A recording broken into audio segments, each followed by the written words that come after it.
Our selection today is Whom Shall I Fear?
The oracles of the UCI.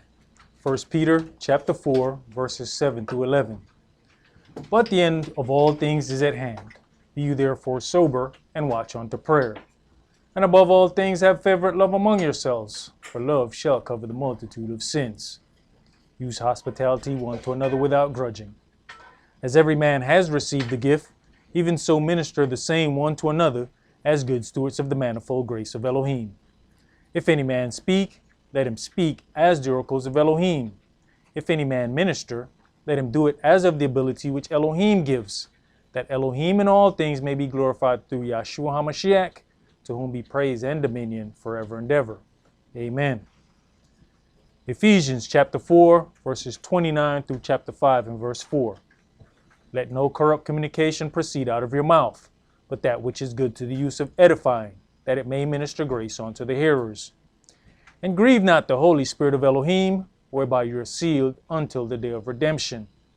Let all bitterness and wrath and anger and clamor and evil speaking be put away from you with all malice. And be you kind one to another, tender-hearted, forgiving one another, even as Elohim for Yahshua's sake has forgiven you. Be you therefore followers of Elohim, as dear children, and walk in love, as the Mashiach also have loved us, and has given himself for us an offering and sacrifice to Elohim for a sweet-smelling savor. But fornication and all uncleanness or covetousness, let it not be once named among you as becomes saints. Neither filthiness, nor foolish talking, nor jesting, which are not convenient, but rather giving of thanks. Ecclesiastes chapter 5, verses 1 and 2.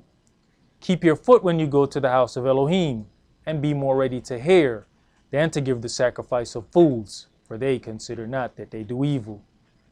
Be not rash with your mouth, and let not your heart be hasty to utter anything before Elohim. For Elohim is in heaven, and you up on earth, therefore let your words be few. Exodus chapter 23, verses 20 and 21. Behold, I send an angel before you, to keep you in the way, and to bring you into the place which I have prepared. Beware of him, and obey his voice. Provoke him not, for he will not pardon your transgressions, for my name is in him. Revelations chapter 3, verses 20 through 22. Behold, I stand at the door and knock. If any man hear my voice and open the door, I will come into him, and will sup with him, and he with me. To him that overcomes will I grant to sit with me in my throne, even as I have also overcame and am sat down with my Father in his throne. He that has an ear, let him hear what the Spirit says unto the churches. All right, Shabbat Shalom. Shabbat Shalom. Which is peace on Yahweh's Holy Sabbath Day. Welcome to another holy convocation that Yahweh has enjoined unto us here in Stone Mountain, Georgia. It becomes necessary from time to time that we have to go over the order of how things are set up because we have several things that happen within Israel. It's really a part of a protection, if you will. If you think about some of the older organizations and the ways that our things were set up as far as the civil rights movement, you have the situation between the Nation of Islam and Malcolm X. When there's one movement and there's one head, it's real easy to stop the movement. Just cut off the head of who's ever in charge, and boom, the rest of it goes. I mean, look at what ended up happening with the civil rights movement when there was no Martin Luther King. There was a lot of other dudes on the side, but they really couldn't do the things that he was able to do. So the rest of that, the infiltration was very, very easy after you take care of the one who was heading it. What Yahweh has done with this understanding of true Hebrew Israelite culture is there are a lot of small organizations that are teaching the truth. So what ends up happening is you can't just bust up one individual and completely stop the teaching. So that is actually given to us as a protection. But that also causes some issues where there are a lot of different teachings that float around, and you have a lot of different people who appear to be elders, but they have not been taught by an elder. And that may seem like a confusing thing, because sometimes people get the word and they already 50 when they got the word. So then you look at a person who then becomes starts teaching, and you assume that this person has been exercised in the word. They were exercised in Christian word. They were not exercised in this word. I was taught by an elder. I am not self-taught. I didn't teach myself. My elder was teaching 35 years before I met him. That is the difference between some of the other things that you see people run into, and you can tell that there's a base thing there that is missing. So we're going to go over some things so that we can get some understanding when we do encounter these things. Now it is written, tribulation and anguish upon every soul of man that does evil, of the Jew first, and also of the Gentile. It is also written that glory, honor, and peace to every man that works good, to the Jew first, and also to the Gentile. In the depths of these writings, such as these, we do find the order of the church, but also we find the various authoritative levels of the apostles of the Messiah. We're going to begin today's sermon in Romans chapter 9. See, when you go from channel to channel on YouTube, you'll end up finding some people that basically merge all of these things together as their, as you know, it's just one particular path. They don't even separate the paths of salvation.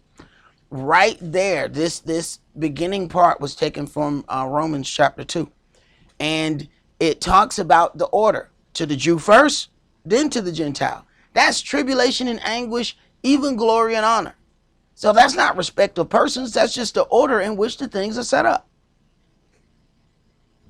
But to try to erase that, then people have to then say, okay, that must be respect to order, because obviously they believe they understand more than Yahweh. So now they're going to reorganize that so that it doesn't seem like respect of persons according to their definition of respect of persons. But Yahweh has set that order, because when you have to put it on the line and deal with it, Israel was the one that had to stand before this mount that quaked exceedingly, the scary fire and smoke. It was Israel that said all these things that Yahweh has said we will do. So when it comes down to punishment, Israel gonna get punished first. When it come down to glory and honor, Israel gonna get that first.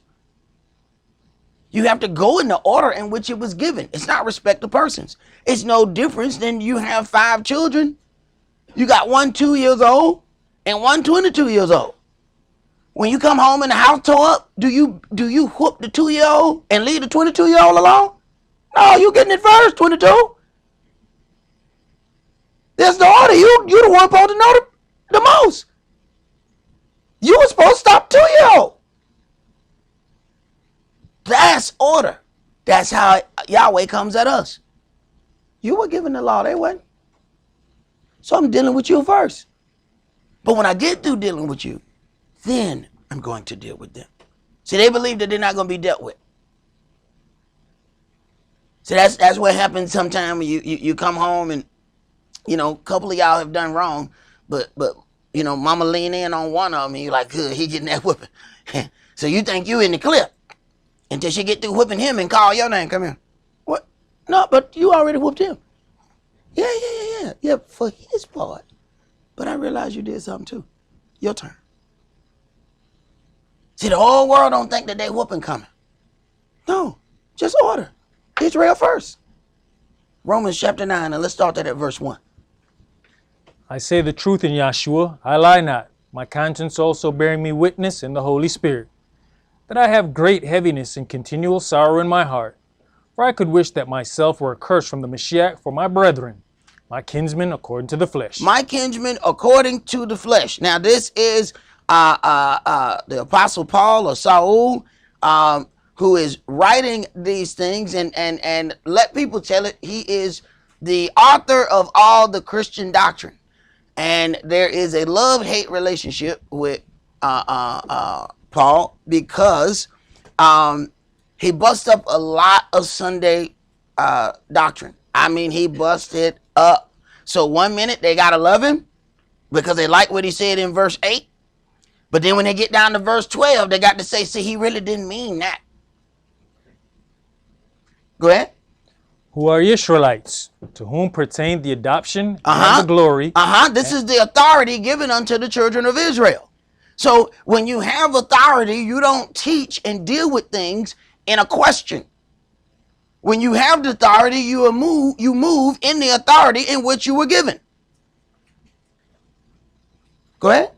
To whom pertains the adoption and the glory and the covenants and the giving of the law and the service of Elohim and the promises. Whose are the fathers, and of whom, as concerning the flesh, Yahshua came. As concerning the flesh, the body that the spirit of Israel was placed in was an Israelite as well. Why would you want to be anything else? And the first thing people ask you is, what is a Hebrew Israelite? They only the people who got all the authority. That's it. Go ahead, bro. He didn't say black Hebrew Israelite, right? I told y'all I don't have an answer to that question. Are you a black Hebrew Israelite? No. I don't know what that is. I don't know what that is. Go ahead. Who is over all, Elohim blessed forever. Amen. Not as though the word of Elohim had taken none effect, for they are not all Israel, which are of Israel. Right, and we're going to come back to that. And I want you to think about that. They are not all Israel, which are of Israel. So then there's already a defining line that Yahweh places among us. He says, I'm going to deal with the remnant. I don't need everybody. If he can build the whole world with two, what do he need everybody for? One thing you'll find out about us, we multiply.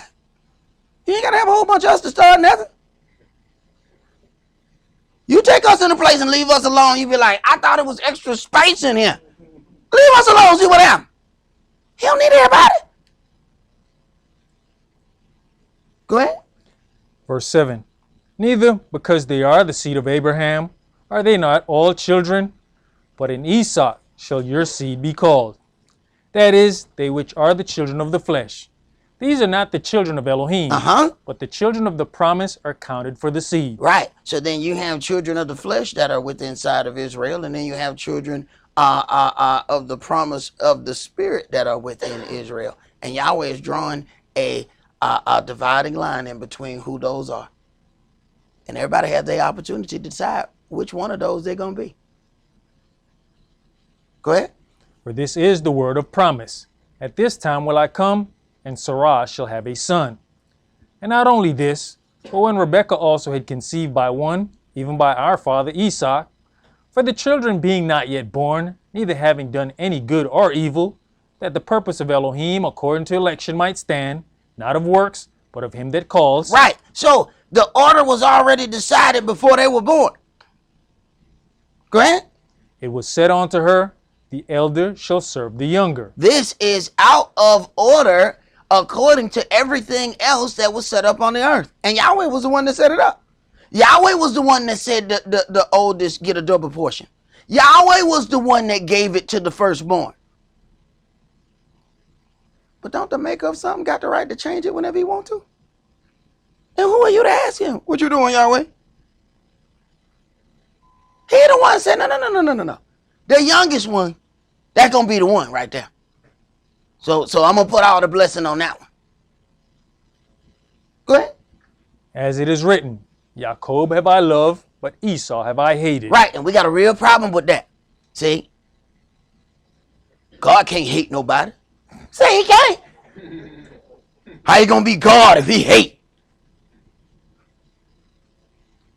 See, now we're going to tell him what he got to be.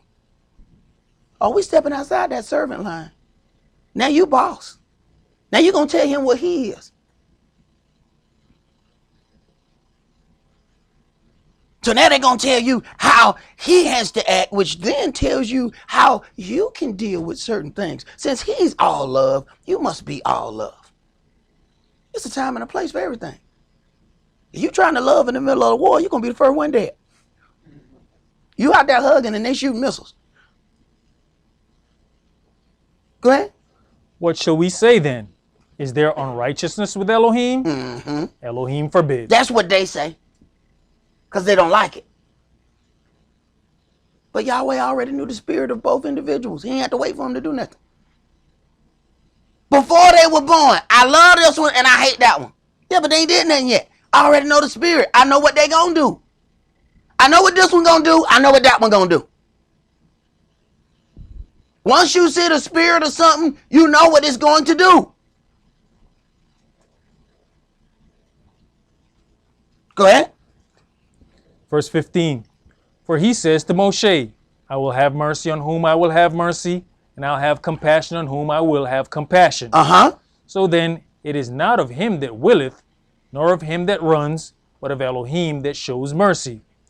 For the scripture says unto Pharaoh, even for this same purpose have I raised you up. Even for the same purpose have I raised you up. Yahweh will let somebody get strong, tall, and mighty just so it's a bigger fall. You know, the higher you up, the harder that fall is when it come down. So Yahweh, no, let Pharaoh keep conquering. Let him get all over the earth. Because I want it to be real confusing to all the people over the earth when a bunch of slaves topple him down. That's confusing. After you've gone all over the earth and have been able to conquer mighty nations, how a bunch of slaves from inside your land bring you down? You know how confusing that's got to be to the rest of the world? How is that possible? And you know, we are so arrogant when we can't do something, we think can't nobody do it. Oh, I couldn't do that. You're going to fail. I know you ain't going to be able to do that. No, we tried. We went up against them. They killed all our people. Right. We're not you, though. So that was real confusing to them. Y'all ain't even got no weapons. How y'all win? Right. Go ahead. That I might show my power in you, and that my name might be declared throughout all the earth. Therefore has he mercy on whom he will have mercy, and whom he will, he hardens. Right. But people don't really know they harden. And let me tell you how confusing a hardened spirit is. A hardened spirit may seem like the most welcoming person you've ever seen in your life. Their spirit is hardened because they will not accept Yahweh's authority. Israel was hardened when they said, give us a king. Yahweh said, but I'm your king. No. I don't want you to rule over us like that. Give us somebody else. And a hardened heart, even when you tell it what's going to happen, it still want to do what it want to do. Told Israel, okay, this is what's going to happen. I'm going to give you a king, right? All right, he going to take your money. He going to take your kids.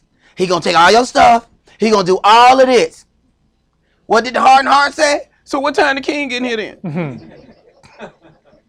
Is he already on the way? I don't understand what the problem is. Right. That's what a hardened heart does. It doesn't matter what you tell the hardened heart. It still wants what it wants when it wants it. And it's okay manipulating any and everything to get it. Go ahead. Verse 19. Romans chapter 9 and verse 19. You will say then unto me, why does he yet find fault? For who has resisted his will? No, but, O man, who are you that replieth against Elohim? Shall the thing formed say to him that formed it, why has you made me thus? Has not the potter power over the clay, of the same lump to make one vessel unto honor and another unto dishonor? What if Elohim, willing to show his wrath and to make his power known, endured with much long suffering the vessels of wrath fitted to destruction, and that he might make known the riches of his glory on the vessels of mercy, which he had afore prepared unto glory, even us, whom he has called, not of the Yehudis only, but also of the Gentiles. Right. And just verses like that keeps a whole lot of Hebrews from not even wanting to deal with the New Testament whatsoever, because they are angry against the Euro Gentiles. But he said, I have sent another people that I may provoke you unto jealousy. But then we get so jealous now we want to tell them that they can't have any part in salvation whatsoever. And the Gentiles were just the belt that Yahweh used to whoop us. He ain't why you got the whooping. You got the whooping because of what you did. Ain't nothing worse than somebody get mad at the belt when they get a whooping. I can't stand that level. That's not why you got a whooping. You don't remember like what you did. See, when you're young, you don't really understand the power of that talk, and you always hated that talk. Well, your mom tell you understand why I'm about to beat you, right? You don't want to hear nothing she got to say at this point. She trying to talk to you all calm and stuff. You already crying because you see the belt and she done told you, Take them pants off. you already there. Now she trying to talk to you calm. This is going to hurt me more than it hurt you. How is that? I don't see a belt in you. None of that makes any sense to you at that point. You get older, start making some sense. You got to explain why they getting that whooping, so that they understand this is why this is happening. At least you one of them people that go around and just hate belts all your life. No, the belt didn't do this. You did this. This is why this is happening. And I really didn't understand that whole part about this gonna hurt me more than this gonna hurt you. Man, I had to whoop one of my daughters. I ain't hit her but one time. Hell, I had to go in another room and cry. I said, damn, I didn't get this. What the hell? I said, boy, I got to work on me. I used to be tougher than this. The hell is going on here? She in one room crying. I'm in the other room crying. I said, damn, I am fluffy now. I was like, I hope she don't do none of that no more, because I don't want to have to be in here crying. Kids like, what daddy doing in the office? Just shut up now. Go see your mama. Don't come in here. Daddy need a minute. Go ahead, bro. Even with the explanation that we were given, at least you don't give an explanation. This child just grows up thinking you just this cruel individual that just likes to beat. Exactly. Verse 25. As he saith also in Hosea, I will call them my people, which were not my people, and her beloved, which was not beloved. And it shall come to pass that in the place where it was said unto them, you are not my people, there shall they be called the children of the living Elohim. Esaias also crieth concerning Israel, though the number of the children of Israel be as the sand of the sea, a remnant shall be saved. For he will finish the work and cut it short in righteousness, because a short work will the Adonai make upon the earth. And as Esaias said before, except the Adonai of Sabbath had left us a seed, we had been as Sodom and been made like unto Gomorrah. Which was destroyed for its wickedness. And Israel could have very easily have been destroyed the same way. Go ahead. What shall we say then? That the Gentiles, which followed not after righteousness, have obtained to righteousness, even the righteousness which is of faith.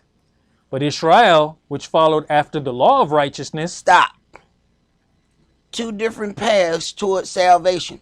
This is the one thing that you have to learn to pick up.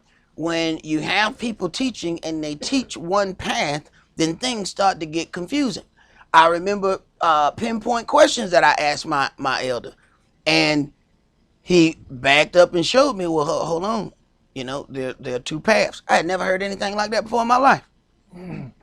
So then you have to consider that there are certain things that are being taught without the understanding that there are two paths to salvation. So you got people telling the Gentiles that they're going to burn in the lake of fire because they didn't do such and such. And that they understand that word better than some of us. And no, this is my road. I'm on the right road. And they right. I don't have to be on the road you on. The road they on didn't contain circumcision. Yours did. Go ahead. has not attained to the law of righteousness. Wherefore?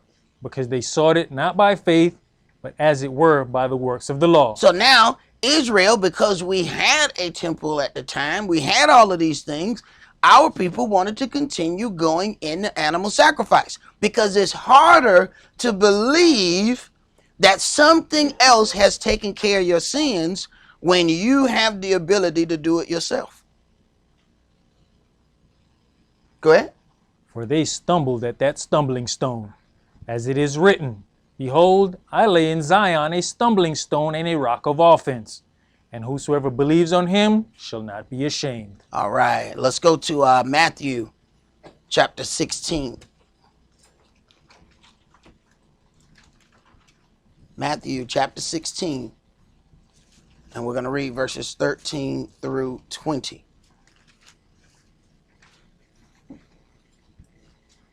Now, one of the things you're going to run into, somebody sent me a video recently, and they're going through all of the things about how Paul set up the order of the church, and everything that Paul ordained was for all the church and for every leader. And it was, they clearly did not understand the difference between the circumcision and uncircumcision, or they just didn't care that they were dealing with it incorrectly.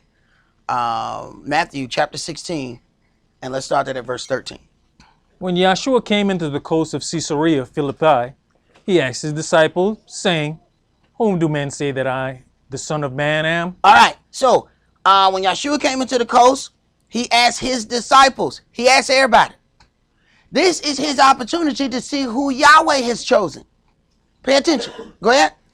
And they said, Some say that you are Yohanan the Baptist. You always gonna have a they, a them, and a them. Everybody, none of that matters. So they didn't list like, well, you know, this person said this and this person said it. Don't matter who said what. All he looking for is one. Go ahead. Some Elias, and others Jeremiah, or one of the prophet. He says unto them, But whom say you that I am?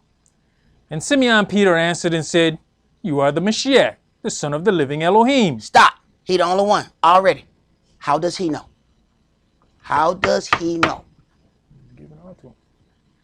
All the disciples there, was he more intelligent than the others? Nope. Yahweh has chosen this one. He has no reason to believe. He has no reason to have any other thing other than anybody else. Yahshua is checking who is going to be my man. So rather than saying, Oh, Father, who art thou, hast thou chosen, Father? Let me answer the question. Who you think I am? Let's see who can answer. Go ahead. And Yahshua answered and said unto him, Blessed are you, Simeon Bar Yona, for flesh and blood hath not revealed it unto you, but my Father which is in heaven. Now I know who the next dude is. Real easy. Yet people gonna tell you that Paul ordered the church. Yahshua has already, Paul ain't even, they don't even know or think that he's even gonna even be in this. He was at this time persecuting the church. But you got people out here calling themselves elders. They said Paul ordered the new church. Paul ain't nowhere near here. He ain't even been called yet. Paul don't get called until after Yeshua's dead. Order. Go ahead. And I say also unto you that you are Cephas, and upon this rock will I build my church. Can we get any more plain than that? Not only are you going to be the rock on which I build my church, I'm going to change your name to Rock. Oh, this is what we do in Israel. We just give people a name. Do something stupid if you want to, and you'll have a name forever in Israel. Mess around and do something wrong, you'll be like, oh yeah, that's PP. PP? Like, you remember he peed on himself when we had that car accident and he got nervous and he peed on himself? For the rest of your life, you'll be known as PP. Israel will give you a nickname for no reason at all. Where we get it from? Yahweh. He nickname people all the time. You will find names in here, and then there's another name right behind it. Like, okay, why you do that? Because that name fit something they were going to do. So he just gave them another one, just out of nowhere. I mean, if you don't understand the setup of the church, being called a stone might not be like that nice. Like, how you going to call me a rock?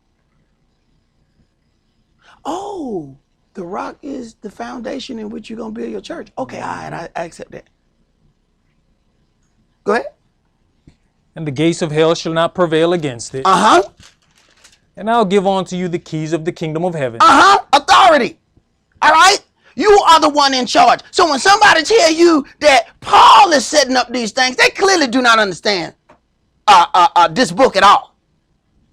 And everything that comes behind that is absolutely a lie and false doctrine. I don't care how wonderful they said it. I don't care how much they smile. I don't care if they sung a song in the middle of the teaching. It's all incorrect. Yeshua is the one who's setting the order. How somebody else gonna give you an order better than Yeshua? How somebody else gonna give you? If I go to Eliel house, how Kish gonna tell me I can go and take a nap on his bed? And when he come in there and find me in his bed, suck, what you doing in here? Kish told me I could take a nap in here.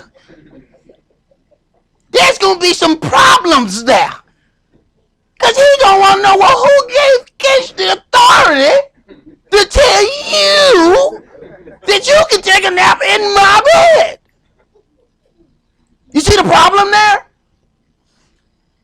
He didn't have any authority to tell me that I can go and take a nap in his bed. Yeshua the one in control. How somebody else gonna have authority to place somebody else there? Yeshua has placed the authority. That's where the authority begins, and that's where it ends. And anybody else is telling you a lie. Go ahead. And whatsoever you shall bind on earth shall be bound in heaven. I mean, he just keep going, brother. If you can fall asleep here and wake back up and still find that Cephas has the authority. So you got to think about it. Somebody did an hour-and-a-half long video.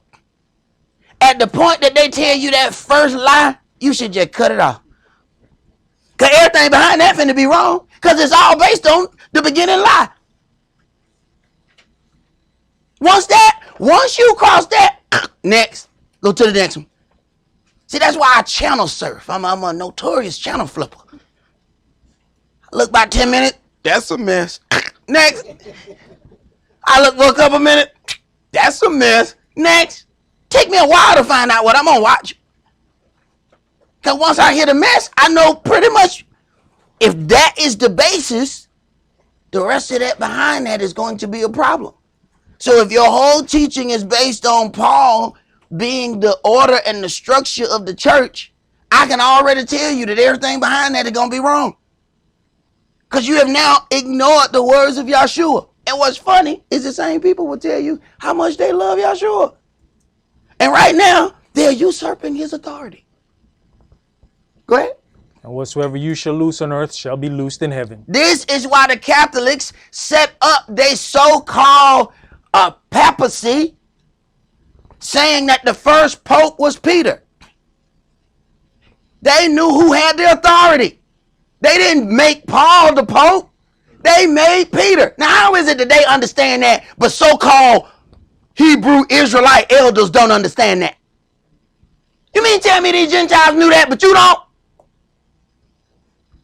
They got the whole thing of the Roman Catholic Church based on Peter, because they know who had the authority. Yeah, here comes Jake, and here 5 minutes of study, and now he's saying everything is based on Paul.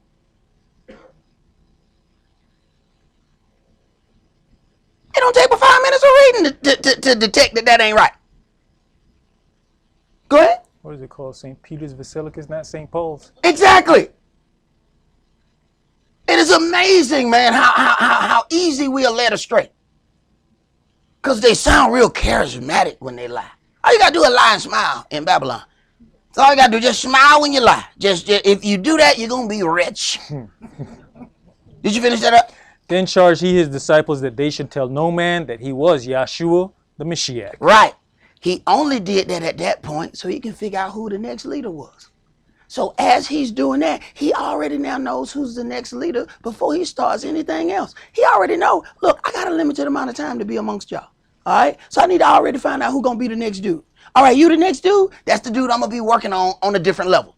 And you'll find that he dealt with Cephas on a different level on some other things. He would be talking to the other ones, and then he'd be like, hey, Cephas, come on in, let me holler at you, bro. Come on now, man. Come here. Let me holler at you. He dealt with him on a whole nother level. Because he knew, look, you about to have some weight on you that I know you're looking at me, but when I ain't here, there's going to be a different weight on you. And he knew he wasn't ready for that. But ready or not, here it comes. Let's go to John chapter 21. Yohanan chapter 21. And we're going to start that at verse 15.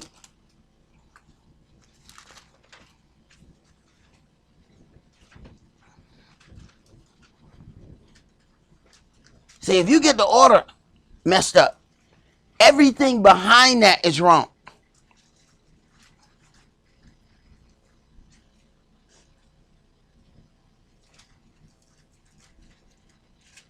So you can't go to the stock room and ask them, can you have tomorrow off? They're going to ask you, did you go to human resource? Well, no, I asked Johnny in the stock room. He said it was fine. You shall be what they call unemployed. Yes, you shall. I shall see you at the Department of Labor. Yes, my friend.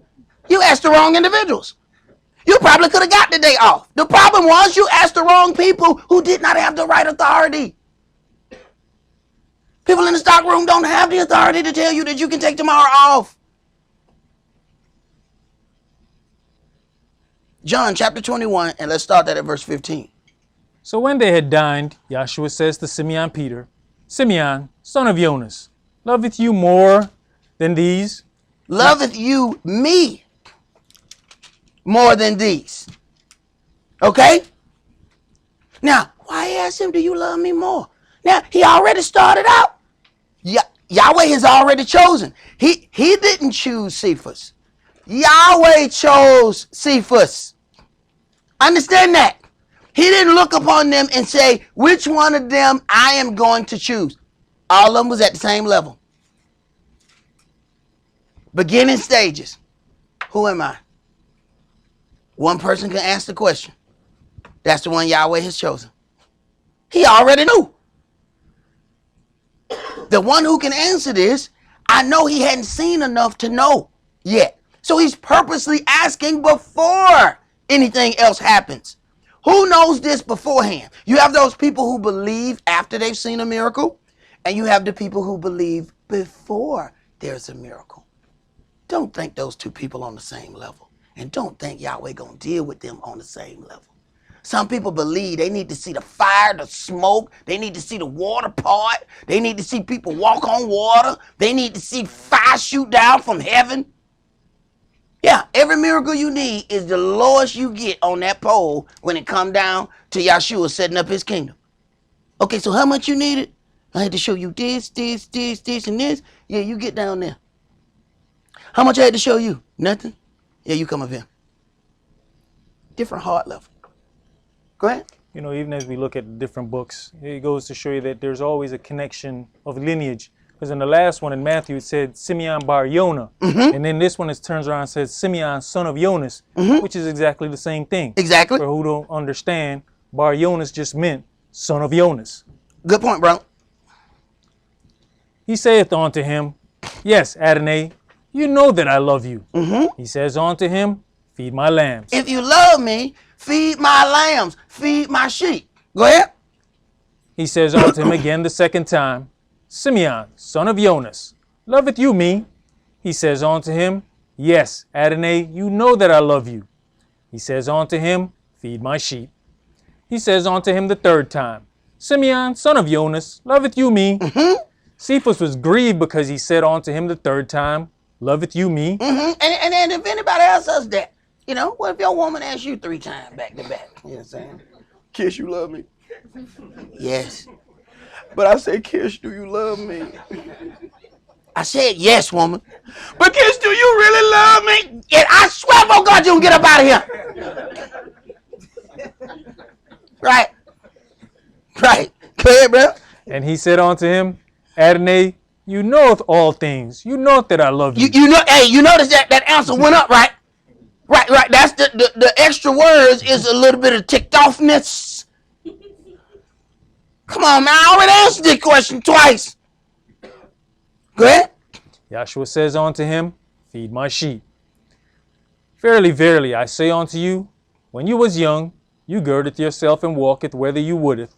But when you shall be old, you shall stretch forth your hands, and another shall gird you, and carry you whither you would not. This spake he, signifying by what death he should glorify Elohim. And when he had spoken this, he says unto him, follow me. Right. He is dealing with him on a different level because he is going to have some things happen to him. He's going to have to deal with some things on a different level than everybody else because the weight of it falls on the chief cornerstone. The weight of the building falls on the foundation. If the foundation is wrong, everything else falls. So the foundation got to be stronger than the stuff on the second story. The foundation is the bottom. It holds everything else above it. So I got to mess with this one a little bit more than I'm messing with the other ones. It's going to have some weight on it. Go ahead, bro. You know, even within what Yeshua was asking, it shows that work has to be done, that action has to be done. So it's not just saying that you love, but there's actually action, there's work. Action behind it when he says, feed my sheep. So if you love me, there is something that comes behind that love, not just that empty, mushy stuff that we like to, that we see on Netflix. Let's go to Acts chapter 9. Now, see, that's love. You want to see love? Turn on Netflix. You know, they just hug and they hold hands. Oh, it's so much togetherness. Right. What comes after that?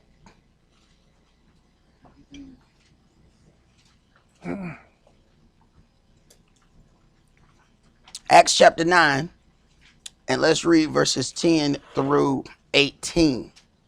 And there was a certain disciple. Hold on, bro. We going back and flipping back and forth today. So y'all, this will be a good time to put those.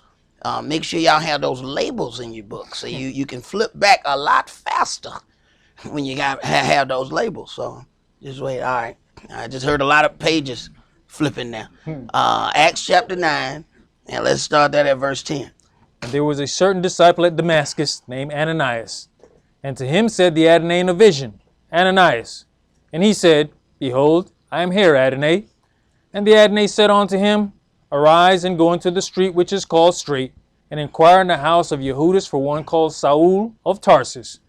For behold, he prays, and has seen in a vision a man named Ananias coming in, and putting his hand upon him, that he might receive his sight. Do understand that this is after the birth, death, and resurrection of Yeshua. Yeshua is not upon the earth when this is happening. So those first 12, they never walked with Saul. Matter of fact, when Saul came, They figured he was still persecuting the church and they didn't want to have nothing to do with him. Yet you got so-called elders teaching that Saul is ordering the church. They don't even want him in it. They are afraid of him. The church ain't starting when he gets in.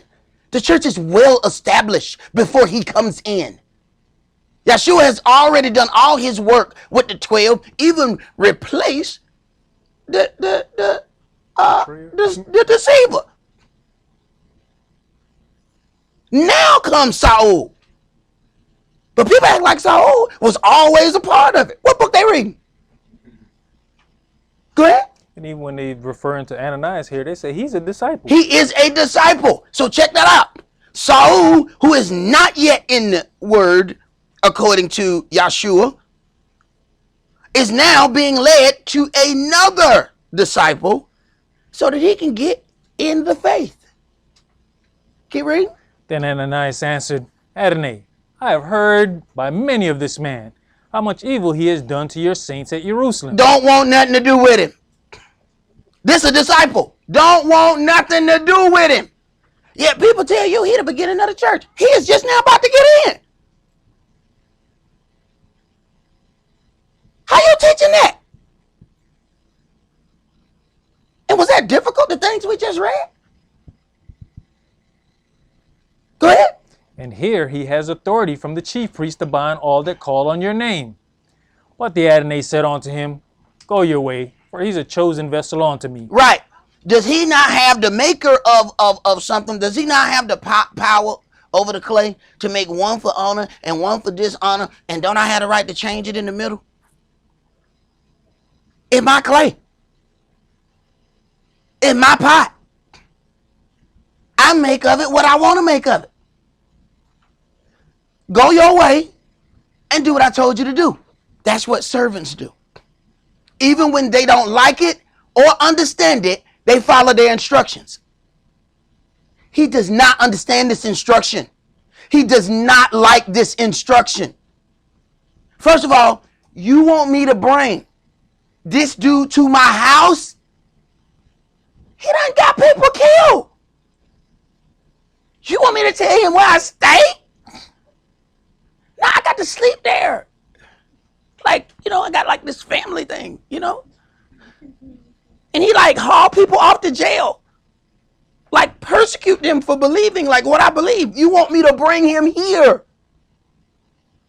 No, he don't understand this instruction on several levels. Not just dealing with this man. Now this man gonna know who I am. And he's verifiably got a body on him. Where he held the coat of the person who persecuted Stephen to the death. They know he was standing there when another disciple was killed. And now Yahweh said, bring him to your house. What? To my house? Why can't I take him to Eli's house? Go ahead, bro. Verse 15. But the Adonai said unto He'll him, never find his way back to Wander. You know what I'm saying?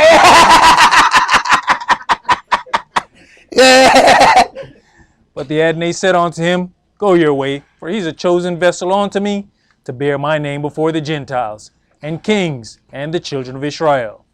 For I will show him how great things he must suffer for my name's sake. Right. So even in his calling is connected to the things that he had done before. He has caused many other people to suffer.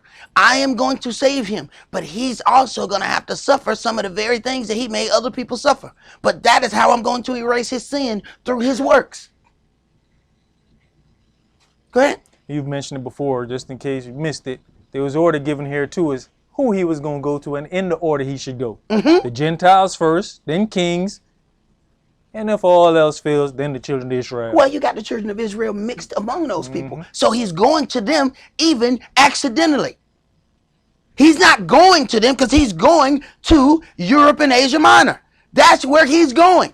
So because the children of Israel have been persecuted and spread all across the earth, he's going to run into them. But that's not who he's sent to. So Yahweh is setting Yeshua to put this order. Understand, he has already had the 12. The 12 were told, go only to the lost sheep of the house of Israel. Now, after the birth, death, and resurrection of the Mashiach, now he opens the door officially unto the Euro Gentiles, and he has someone to do it. But it was already being told that that was going to happen. Understand, Cephas was already told that earlier. See, like I said, he knew he was going to be the next leader, so he dealt with him on a different level. He was already dealing with Cephas about this very thing first. See, that's how Yahweh establishes order. He won't just give one person a dream. See, somebody will say, you know, I had a dream that I'm supposed to marry you. Well, as soon as he give me that dream, then we'll get married. You know what I'm saying? There it is. There it is. Because I need to have the same dream you had. Otherwise, it's just you dreaming. You could have ate a lot of chocolate before you went to sleep. I don't know. I don't know how I'm supposed to, you know what I'm saying, sit on that. I got to have the same one you had. Because if I don't have the same one, that's just yours. But how Yahweh established things, then he turn around and give you the same one. And then you turn around and go back to work and look at people strange. Can I ask you a question? Yeah, I want to ask you a question too. Uh-oh. All right, now you're in business. Because now you know he gave both of y'all the same thing. Go ahead. And Ananias went his way and entered into the house, and putting his hands on him said, Brother Saul, the Adonai, even Yahshua, that appeared unto you in the way as you cameth, has sent me, that you might receive your sight and be filled with the Holy Spirit. Right. So he didn't want to do it, but an obedient servant does things even when they don't understand. Think about it. When Yahshua was talking about eat my flesh and drink my blood, they didn't understand that, but they ain't go nowhere. And that he was choosing who the real servants were. Go ahead. And immediately there fell from his eyes as it had been scales, and he received sight forthwith, and arose, and was baptized. Now, so what happened when you believe? You get baptized. What did Yahshua say? He said, those that believe and are baptized. So you got people who are around the word. They have an opportunity to get baptized. They ain't going to get it. And the baptism has to be done a certain way. In Acts 19, around verse 4 or so, it says there's one name under heaven by which we must be saved. So people say, yeah, I got baptized. It was in the name of Jesus. Didn't count. That was practice. They should have threw you some soap in that water and you just go ahead and get you a nice little lather.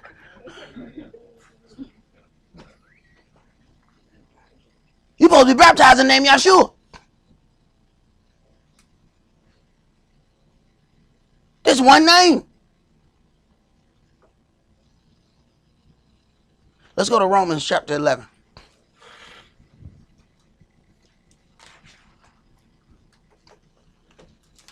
You have to learn how to ask the right question. You'd be surprised how many people trying to teach you and they ain't had a baptism to the first. They just talking and you just listening. And you need to stop and ask this question. Hold on. Explain to me your baptism again. Huh? Right. But you teaching though. It's totally different from somebody who has not had the opportunity to get their baptism. Remember what they said about Philip. He said, what does hinder me to be baptized? He said, there goes some water. It need to be no special water. Was it water? Do you get wet in the water? All right, well, I can get baptized right now. He said, do you believe? Yeah, well, there it is. Let's do it. And we keep going across the same thing. Those that believe and are baptized. You got some that believe, but there's nothing connected to their belief. What? The very first thing that's supposed to be connected to that belief is the baptism. Those that believe and are baptized. Somehow we just stop reading. Those that believe. Now we already singing and dancing. We didn't get to the next couple of words that were right behind that. Well, you're missing some key parts in the contract. Romans 11, let's read verses 1 through 13. I say then, has Elohim cast away his people? Elohim forbid. For I also am an Israelite of the seed of Abraham, of the tribe of Benjamin. Elohim has not cast away his people which he foreknew. Know you not what the scripture says of Elias? So even Saul is establishing that he is also an Israelite. He is establishing the same thing as far as the order that was given in Romans 9. So he didn't go amongst these Euro Gentiles and act as though the authority was something else. He let them know who was given the authority, and it was all Israel. All of a sudden now we don't know that. He was telling Euro Gentiles this. He didn't need to tell us. We already knew that. See, whenever you read something, you need to consider who's talking and who are they talking to. Go ahead. He makes intercession to Elohim against Israel, saying, Adonai, they have killed your prophets and dig down your altars, and I am left alone, and they seek my life. But what says the answer of Elohim unto him? I have reserved to myself 7,000 men who have not bowed the knee to the image of Baal. Even so, then, at this present time also, there's a remnant according to the election of grace. There is a remnant. This is what we are working for, to be a part of the remnant. He's not choosing you because you're in one of the 12 tribes. See, that part you miss when you get to them Israelite pep rallies, where they just yelling out names of tribes and all this kind of stuff. He's not choosing you based on that. There is a remnant according to the election of grace. Now, are those tribes still valid? Yes. And he's picking people from those tribes, but not because you are in those tribes. Go ahead. And if by grace, then is it no more of works? Otherwise, grace is no more grace. But if it be of works, then it is no more grace. Otherwise, work is no more work. What then? Israel has not obtained that which he seeks for, but the election has obtained it, and the rest were blinded. The election has obtained it, and the rest were blinded. See, a blind heart is not going to let you accept the word. It don't matter how many times somebody explained it to you. You're not going to be able to deal with it. Go ahead. According as it is written, Elohim have given them the spirit of slumber, eyes that they should not see, and ears that they should not hear, on to this day. And Dawid says, let their table be made a snare, and a trap, and a stumbling block, and a recompense unto them. Right. They tell us we can't eat them scrimps. We get upset. The table became a stumbling block and a snare unto us. All you got to do is name something, exotic name, and we want to try it. Ooh, that's calamari. Ooh, I like the way that sounds. Oh my goodness, what is that? Squid. Right. But it sounds nice. Right. Abominations that we throw in a pot and deal with. Yeah, let that table be made a snare and a trap. And it's like some of the most elementary stuff in Israel about our dietary law. But then Yahweh used that very concept to bring the opening of the door to the Gentiles to Cephas. He had the dream about all the unclean beasts. And he was like, not so. I've never eaten anything common or unclean. So he thought it was about dietary law. He had that thing 3 times. Didn't understand it. Then a Gentile approaches him. Then he realizes that it wasn't food that the vision was about. It was about the opening of the door to the Gentiles. Remember that as we keep reading. Go ahead. Verse 10. Let their eyes be darkened, that they may not see, and bow down their back alway. I say then, have they stumbled that they should fall? Elohim forbid. But rather through their fall salvation is come unto the Gentiles, for to provoke them to jealousy. Now if the fall of them be the riches of the world, and the diminishing of them the riches of the Gentiles, how much more their fullness?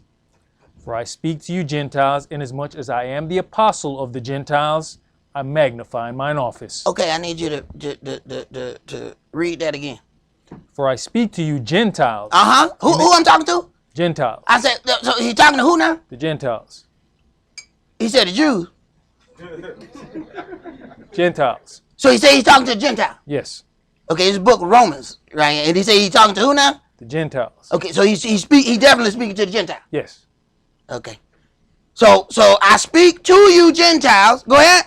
Inasmuch as I am the apostle of the Gentiles. So not only do he says who he's talking to, but then he establishes his authority to the people that he's talking to. But what we'll do is pick up any old book and anything we read, we then assert that to everybody in the world. He didn't say he was talking to everybody in the world. He said exactly who he was talking to, and he said who he had authority over. Where was their confusion? The confusion ain't in the writing. The confusion is when the blind heart reads something and it already wants to see something else.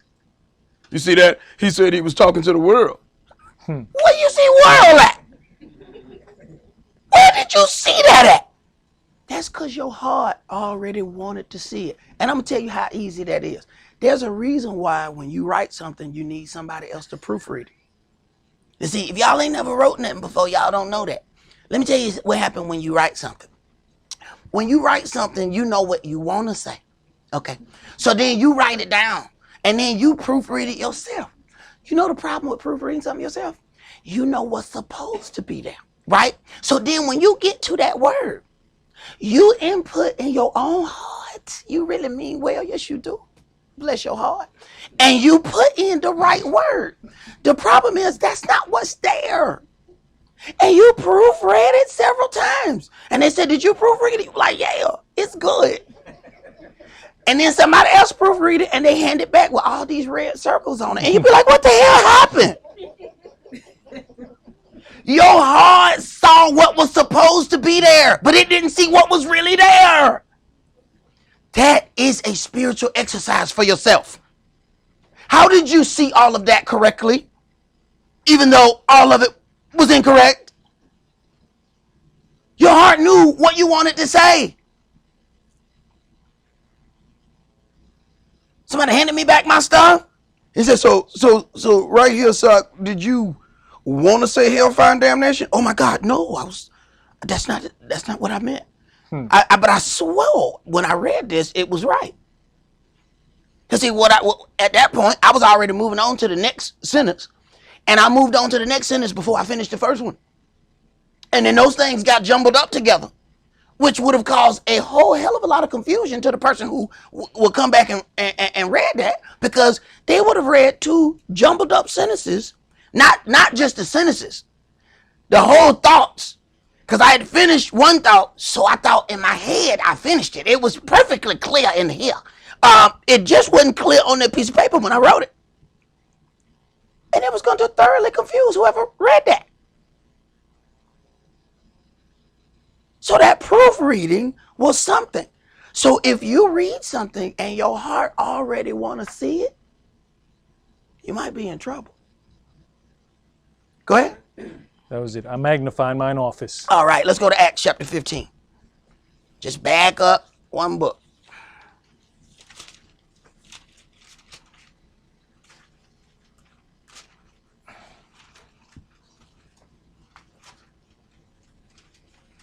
Acts chapter 15, and we're going to read verses 1 through 26. Verse 1. And certain men which came down from Judea taught the brethren, and said, except you be circumcised after the manner of Moshe, you cannot be saved. Right. Certain men came down from Judea. So what happened? These are of the circumcision. These are children of Israel. Now they are coming unto the Gentiles and telling them about how they need to operate to be saved. So now we got a problem. Go ahead. When therefore Saul and Barnabas had no small dissension and disputation with them. In other words, it was an argument. You know, disputation sounds like a nice word. No, but they was at it. And the first thing people going to tell you, well, you know, if you're in the word, there should be no argument. There should be no dissension or disputation. What book you reading? What book you reading? We're all supposed to be happy and love and just hug one another. Them lies. Go ahead. They determined that Hold Saul. on, somebody playing. Let's get that to stop. All right, go ahead. They determined that Saul and Barnabas and certain other of them should go up to Jerusalem unto the apostles and elders about this question. Now, when therefore Saul and Barnabas had no small dissension and disputation with them, they determined that Saul and Barnabas, now people want to tell you Saul is the beginning of the church and he is the authoritative figure. But look at what the authoritative figure, so-called, has to do. Go up to Jerusalem unto the apostles and elders about this question. Oh, he got to ask. What if he in charge? Who he asking? Who he asking if he in charge? Go ahead. And being brought on their way by the church, they passed through Phoenicia and Samaria, declaring the conversion of the Gentiles.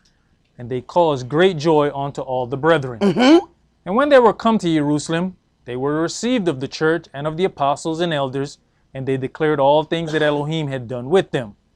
But there rose up certain of the sect of the Pharisees which believed, saying that it was needful to circumcise them and to command them to keep the law of Moshe. Right.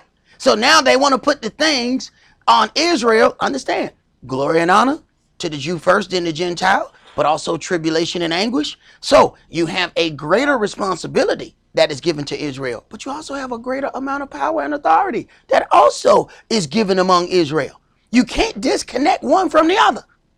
So now the Pharisees want to put all of the weight of Israel on the Gentiles. Go ahead. And the apostles and elders came together for to consider of this matter. And when there had been much disputing. See, first thing people say, if it's argument, it cannot be the word. They cannot be reading this book. I don't know what they teaching, and I don't know where they teaching it from, but they can't be reading this one. Because I don't know how you hold hands and walk together with wrong doctrine. There's going to be some disputation somewhere. You can't come in here and say, I don't believe in baptism. Excuse me, one of you brothers escort that brother out of here. That's how we're going to get along. You going to get on. That's how we're going to get along. You're going to get on the other side of that door. Go ahead. Cephas rose up and said unto them, Men and brethren, you know how that a good while ago Elohim made a choice among us that the Gentiles by my mouth should hear the word of the gospel and believe. Remember what I told you about seeing the unclean beast and all of that. Yahshua made him the rock on which the church was formed. Then he gets the vision about the unclean beast and all of these things. That is the opening of the door to the Gentiles. That was already given to Cephas. So when Saul is then called to go, it's order upon order. The dream and the vision has to happen in twos. That's why I said, can't nobody just walk up to you and say, I had a dream that we supposed to be married. All right. That is good. As soon as I get it, we good to go. As soon as I had that dream, we straight. It wasn't just Saul who got the vision to do the things. Cephas has already gotten it. Go ahead. And the thing about it, if it wasn't Cephas sent first, then you could see where Saul could raise himself up and show, no, the authority was given to me. Exactly. Cephas turned around, no, the authority was given to me first. Exactly. And then this is who they got to go back and ask. If Saul is in charge, what he going back to Jerusalem for to ask? Go ahead. And Elohim, which knows the hearts, bear them witness, giving them the Holy Spirit, even as he did unto us. And put no difference between us and them, purifying their hearts by faith. Now therefore, why tempt you, Elohim, to put a yoke upon the neck of the disciples, which neither our fathers nor we were able to bear? But we believe that through the grace of the Adonai Yahshua HaMashiach, we shall be saved, even as they. Then all the multitude kept silence, and gave audience to Barnabas and Saul, declaring what miracles and wonders Elohim hath wrought among the Gentiles by them. And after they had held their peace, Jacob answered, saying, Men and brethren, hearken unto me. Simeon has declared how Elohim at first did visit the Gentiles to take out of them a people for his name. And to this agree the words of the prophets as it is written. So then as he's making his stance, he's also going back to the book so that he can explain and show how the very thing was already written. And to this agree the words of the prophets as it is written. So we can then agree that this is just not me talking. So notice how things are done. Go ahead. After this I will return, and will build again the tabernacle of David, which is fallen down, and I'll build again the ruins thereof, and I'll set it up, that the residue of men might seek after the Adonai, and all the Gentiles, upon whom my name is called, says the Adonai, who does all these things. Known unto Elohim are all his works from the beginning of the world. Wherefore my sentence is, that we trouble not them, which from among the Gentiles are turned to Elohim, but that we write unto them, that they abstain from pollutions of idols, and from fornication, and from things strangled, and from blood. Right. They don't have all of the rules and the regulations that was given unto Israel. And anybody who's going to be teaching, understand, y'all may not see them, but we have Gentiles amongst this congregation that are very faithful in the things that they do. When they ask me questions, I have to deal with that according to the lineage of the Gentiles. I can't tell them that they have to do all of the things that you have to do. And anybody that teach a one-size-fits-all doctrine is a liar, and the truth ain't in them. Go ahead. For Moshe of old time has in every city them that preach him, being read in the synagogues every Sabbath day. Then pleased it the apostles and elders with the whole church to send chosen men of their own company to Antioch with Saul and Barnabas, namely Yehudis, surnamed Barsabas. Let's send some authorized people so that we can clear up this matter. After we've gone to the authoritative figure, we have gone to Cephas, we have gotten our instruction from him and the elders. Now we need to send some people and clear up this matter. Go ahead. And Silas, chief men among the brethren. And they wrote letters by them after this manner. The apostles and elders and brethren send greeting unto the brethren which are of the Gentiles in Antioch and Syria and Cilicia.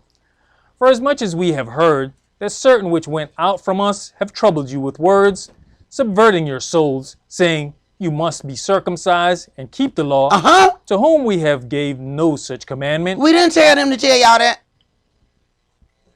See, you can't listen to everybody who talking. These are other Jews going amongst the Gentiles, telling them what they need to do. They said, we ain't tell them that. But let that be a lesson to us. Do you just listen to everybody who talk? These were Jews too. Then they were Pharisees. They were very educated. So it wasn't like they were unintelligent people. They're just speaking from their own point of view. And the quickest way to get yourself killed is dealing with Yahweh stuff from your point of view. You either deal with it from his point of view or you're not dealing. Go ahead. It seemed good unto us, being assembled with one accord, to send chosen men unto you with our beloved Barnabas and Saul, men that have hazarded their lives for the name of our Adonai Yahshua HaMashiach. Now, that is very, very, very important. Men that have hazarded their lives for the name of the Adonai Yahshua the Mashiach. These people have earned stripes in the work that they've done. Yeah, you got people that will sit up in the comfort of their own living room and have not suffered one thing in the word. Let me tell you something. When you deal with something in the comfort of your living room and you're the only person that's there, there's a whole lot of stuff you ain't got to deal with. You never have to deal with sheep or are being threatened by wolves that come into the flock. You will never have to address that whatsoever. So all your teachers will always be nice because you ain't never got to run a wolf out. It's a totally different view. You will never have to deal with certain things when you get to deal from the comfort of your own living room. Yahweh trained David on how to be a king by watching over the sheep.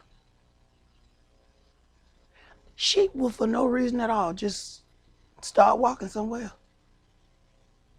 They're just all over there. And to bring that sheep back into the fold, he don't just go over there and whisper sweet nothings to the sheep. No. He got a stick in his hand for a reason. Ah! Oh, that don't work? He got a nice little shepherd dog. That's what you keep the dogs for. Make a few noises. That dog run and start nipping at the legs of the sheep. He ain't really trying to bite him. He's trying to get a little motivation. And then he get right back over there with the flock. That's how you keep the sheep in the fold. So thinking that you're going to always hear a bunch of niceties. No, that's not how the shepherd protects the sheep. There are some harsh things that has to happen for you to go get that missing sheep back. He's got to hear the angry growl of that dog. And that dog is a trained dog for that purpose. He understands what they're doing.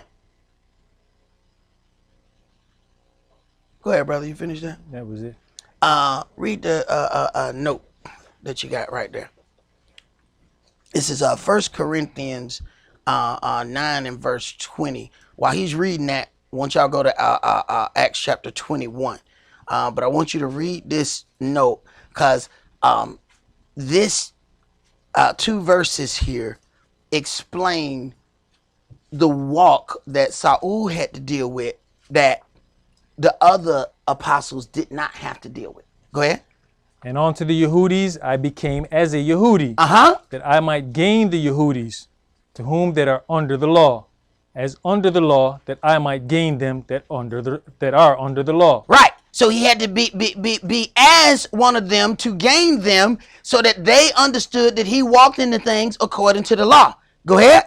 To them that are without law. Now he's dealing with the Euro-Gentiles, because understand, he's having a mix sometimes where even though he's sent to the Gentiles, there are Jews amongst them. Go ahead. As without law, being not without law to Elohim, but under the law of the Mashiach. That I might gain them that are without law. Right. So he has to teach both ways. And people think that's strange when I say, okay, when they're Gentiles, I have to teach a certain way for the path of the Gentiles. What did Saul just say? So people keep thinking these are my words. These are not my words. This comes from the book. There's not a one-size-all doctrine. He has to deal with this in both ways. Otherwise, he's dealing with it incorrectly. Acts chapter 21, and let's start that at verse 17.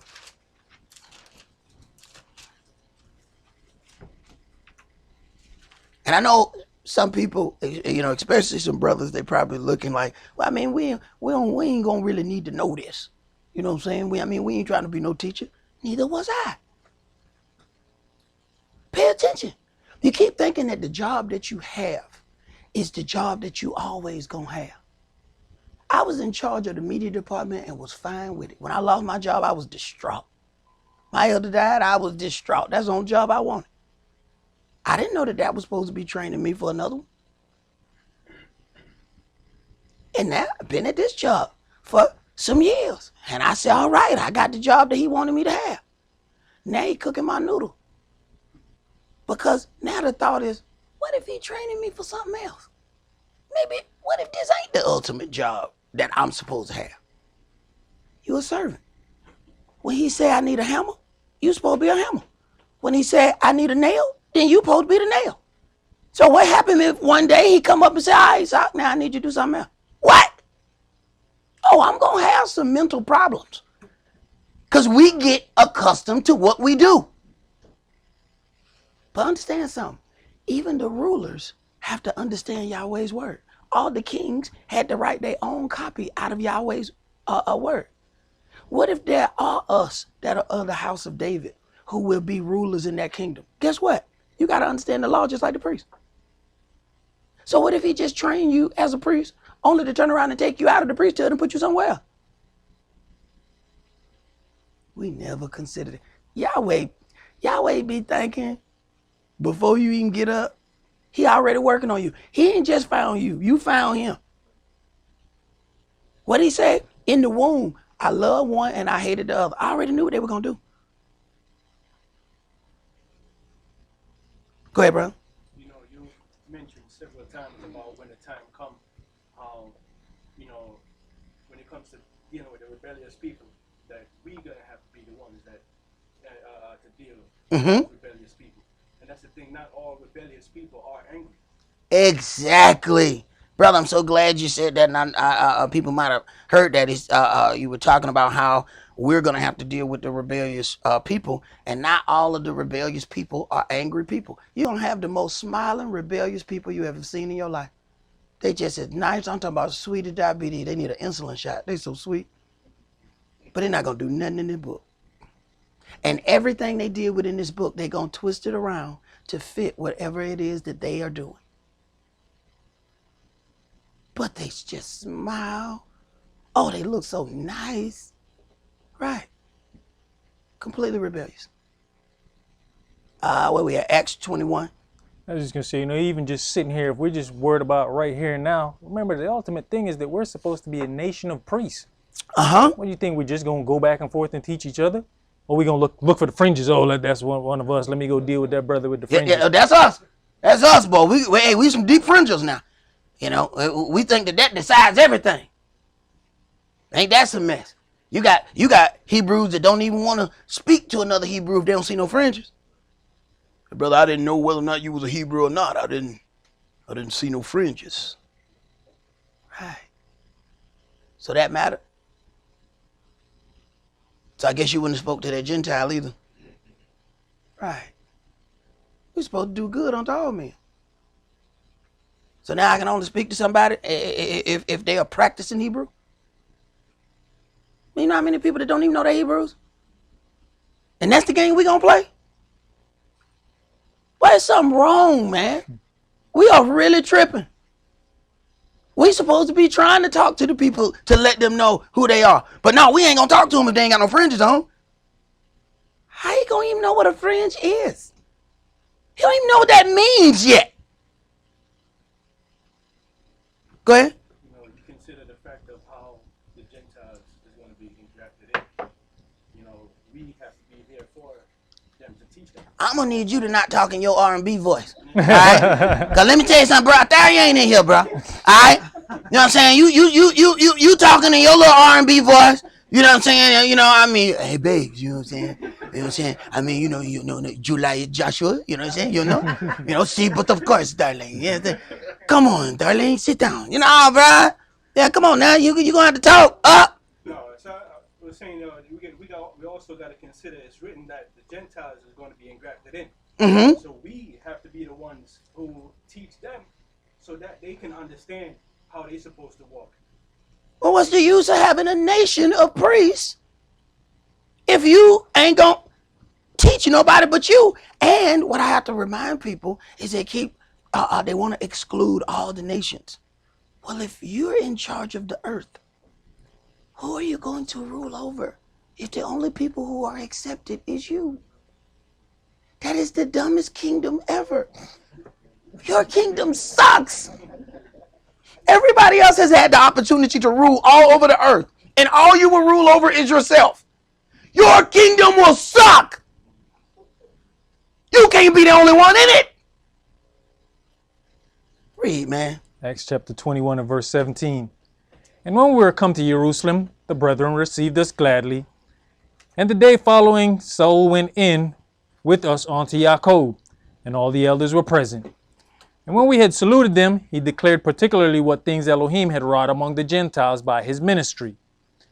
And when they heard it, they glorified the Adonai, and said unto him, You see, brother, how many thousands of Yehudis there are which believe, and they are all zealous of the law? Now, the children of Israel are zealous of the law, because this is how our walk was set up. Go ahead. And they are informed of you, that you teachest all Yehudis which are among the Gentiles to forsake Moshe. Listen, that you teach all the Yehudim which are among the Gentiles. See, he's not necessarily going to the Jews. He's teaching the Gentiles, but then there are Jews amongst them. And now they're worried that, hey, when you teach those Gentiles what you teach, are you separating that and teaching the right stuff to Israel? Oh, they got a question. And I don't think y'all understand like how serious these questions are. See, we deal with our so-called religious observance in the daughter of Babylon. We deal with it totally different. See, you should understand how in the so-called Middle East, how serious this is. You know, you got a whole lot of people, you know, people say, oh, that head covering is not necessary. Let me tell you something. When we get out of the daughter of Babylon and we get ready and we got to go through the Muslim land, go there with your head out. Your head gonna be out because they're gonna decapitate it. There won't be another sister with her hair out again. Because all you need to see is one head chopped off. And that's gonna take care of that bit. No, mama, tie that up real tight in the back. No, make my head hurt. Because I don't need this to fall off. Once you see somebody get their head chopped off, it's going to take care of that business. Those people don't play. They don't play with their observance like we play.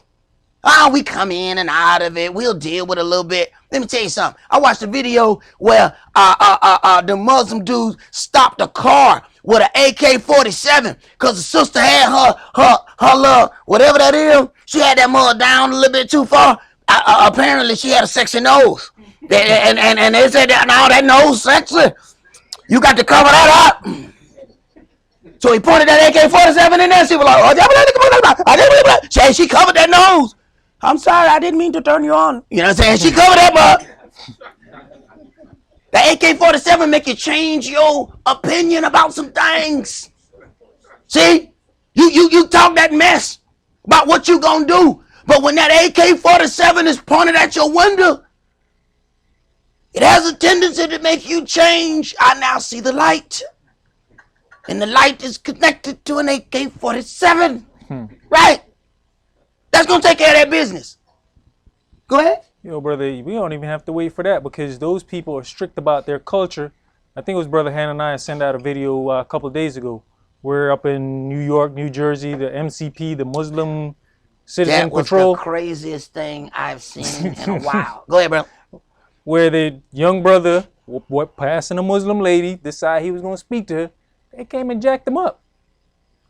Why? You going to understand our culture, although they ran into some other culture. Yeah. Because the young brother's father was Blood or Crip or something? A gang member. And they showed up, hey man, why you touch my son? But at the same token, they're showing you that, no, we're not going to allow you to disrespect our culture. And he didn't touch her. He said something to her that they thought was disrespectful. And they got a little fake Muslim community police that just came and threw the brother up against the wall. And if this happened in somebody else's land, imagine what's going to happen when you get ready to go through theirs.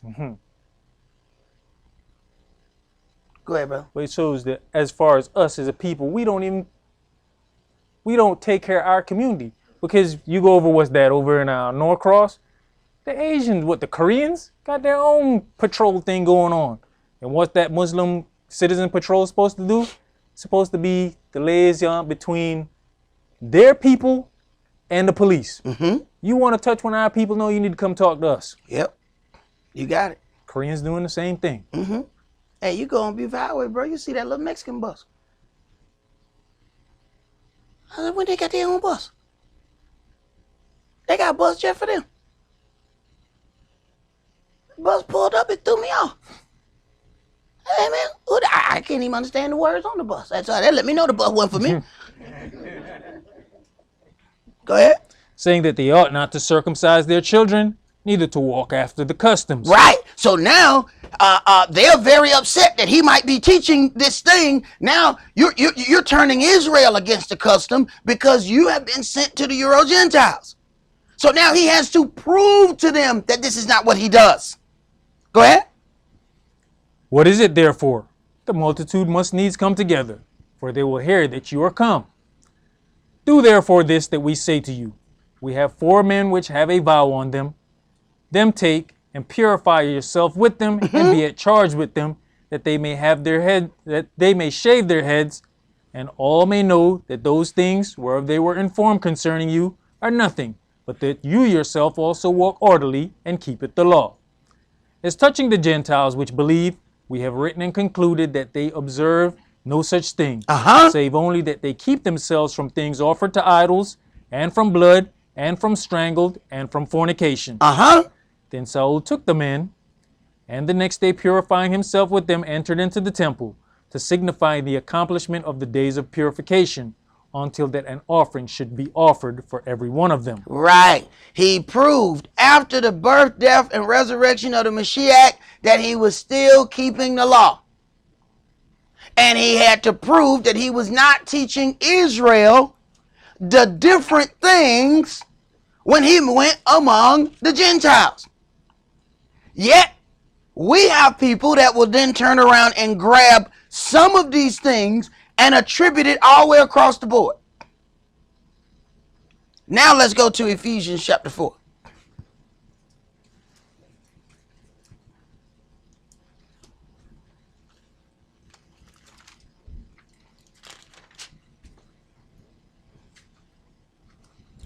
Ephesians chapter 4, and let's read verses 10 through 27.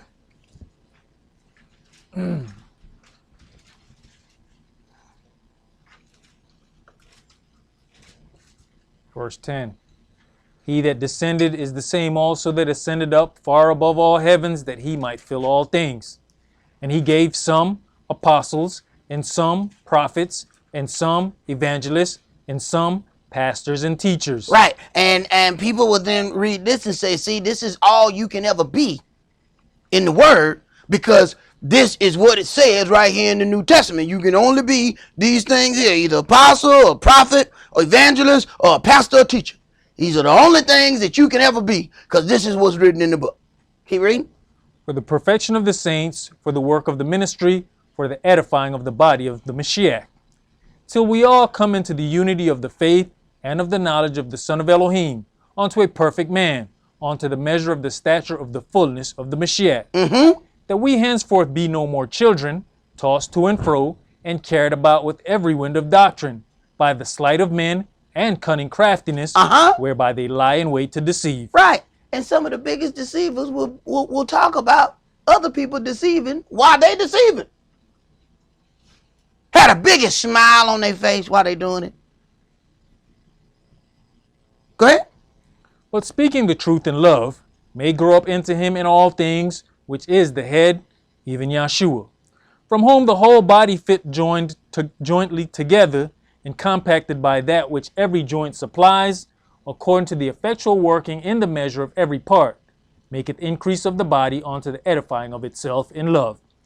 This I say therefore, and testify in the Adonai, that you henceforth walk not as other Gentiles walk, in the vanity of their mind. Okay, so when he's talking about this, once again, we know that Ephesians, this is Ephesus. We know that this is amongst Europe.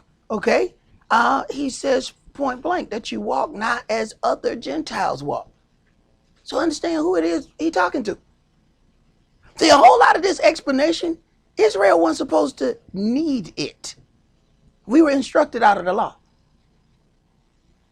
But to these people, they don't have that level of understanding. He has to explain these things in layman's terms, and they don't have all of the rights as far as power and teaching that Israel does. But they also don't have all the things that they have to do either. Go ahead.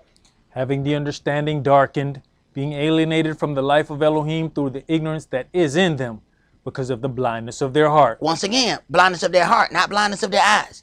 Now you understand how powerful it is for somebody to say and tell you that you are a Gentile.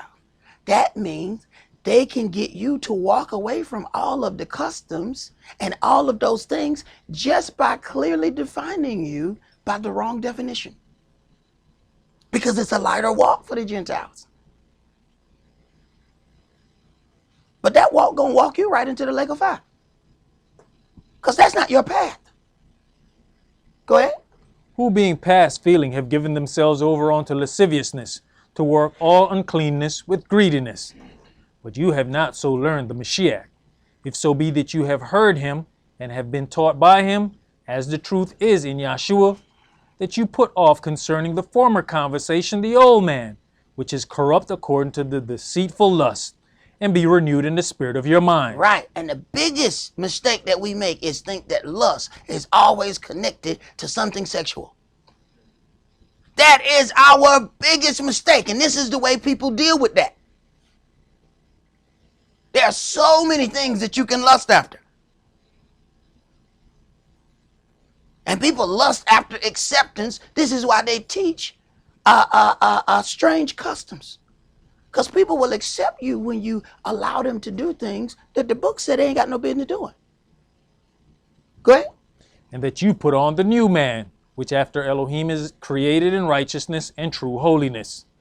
Wherefore, putting away lying, speak every man truth with his neighbor, for we are members one of another. Be you angry and sin not. Be you angry, but sin not. Now, the first thing people will tell you is, then, you know, if you're dealing with something too harshly, you know, that's just too problematic. Man, Yahshua went in Yahweh's house and turned tables over. I guess he was being brutish. It said the zeal of his father's house had eaten him up. See, there's something that you have to do to maintain order in a house. You don't ask to maintain order in the house. You demand order in your house. Yahshua didn't ask them, Could you please take these tables of money out of my father's house? no, he took the table and flipped it over. But see, to some of our living room teachers in Israel, that would have been too harsh. But that's what he did. He didn't ask nobody. He maintained order in his father's house. He didn't ask.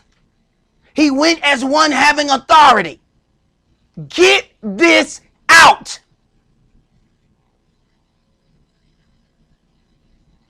Well, no discussion. Once you flip over that table of money, at that point, they're not talking to you. Everybody trying to find their money. That's how you take care of that business. They ain't got no words for you. No, I think that brown nickel was yours. Right. Right. They're trying to find their money at that point. But they're going to know after that, don't bring this back in here no more, because that crazy dude going to come through here and flip over those tables. Go ahead. Let not the sun go down upon your wrath, neither give place to the devil. All right. Did you finish that? Yes. I want you to read this note too, because one of the things that we see things like, you know, teachers and pastors, and I've heard things where people said all these words mean the same thing.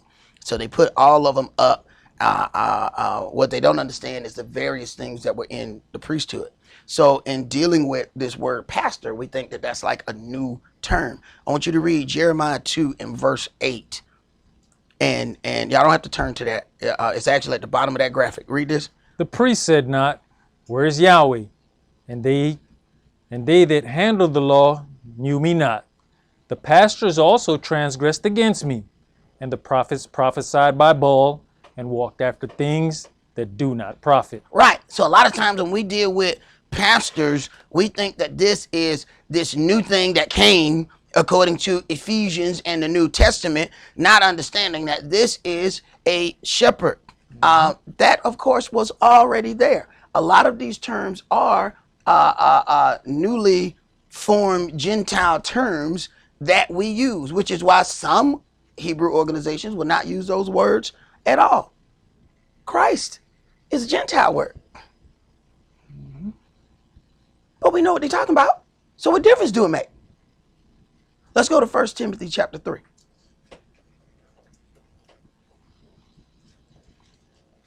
But what we have to understand is all of those various things were contained within the priesthood. All the priests didn't have the same level. So you're listening to some people who telling you that all of these various people are all on the same level. Whether they're a so-called bishop, a deacon, all of it mean the same thing. That's a lie. All the priests, you had a priest who stood at the door. You had another priest who burnt the incense. If that priest who stood at the door got near that incense, he would die. There are levels in the priesthood. You can't just go anywhere and do anything just because you a priest. So then they want to tell you that all these levels mean the same thing. All these different words mean the same thing. Them the kind of people going to get you killed. Because then when Yahweh sets up his kingdom, it's going to be some people saying, well, hey, you a deacon? Go on up there and do such and such.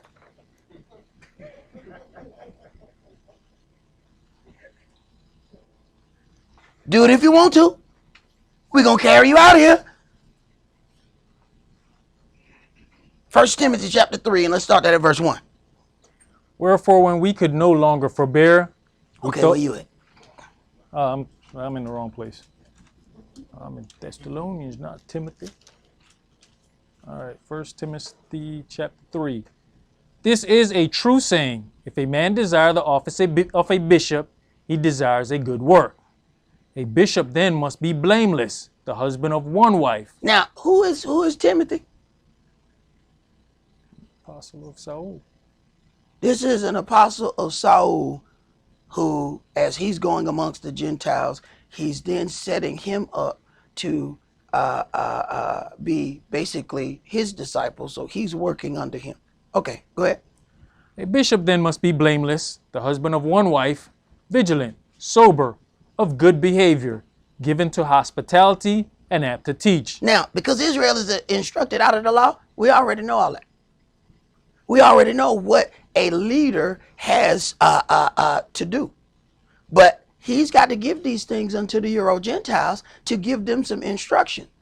And understanding that they're new in a lot of these things, that they need to deal with that on different levels.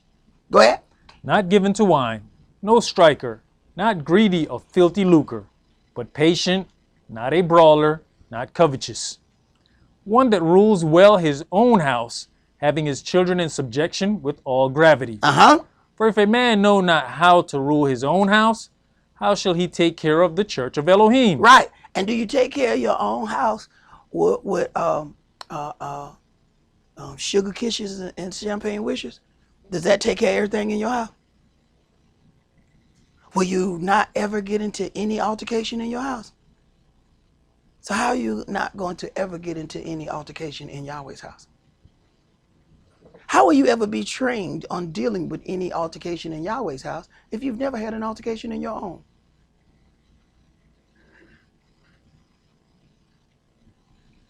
Right. Go ahead. Not a novice, lest being lifted up with pride he fall into the condemnation of the devil. Now, one of the things you read here, not a novice, when you deal with a bishop, understand they have asserted Euro-Gentile words of things to mimic the priesthood, but you will never hear the words priesthood dealt with when dealing with the Euro-Gentiles because they're not in the priesthood like that. So there are things that will mimic that. This is the whole reason why Easter is set up the way that it is. It was set up to mimic the time of the spring of Passover. That's why Easter is the only day of the Euro-Gentile holidays that changes its date. They have to make it so that it goes around Passover. That's why they have to wait every year to figure out what day Easter is going to be on. So as they're doing these things, they're setting it up like the priesthood per se.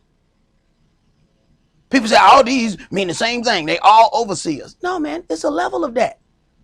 You got high priests, then you got priests under them. They don't all have the same authority. The bishop, according to their Christian setup, would be over the entire church and maybe over another church. Think about what Saul is having to do. As he's teaching Timothy, they're going from church to church to church. And people keep telling you, people are teaching that they are all the same thing. No, it's a difference between being over several organizations and being over just the 5 dudes over here in the front. Go ahead.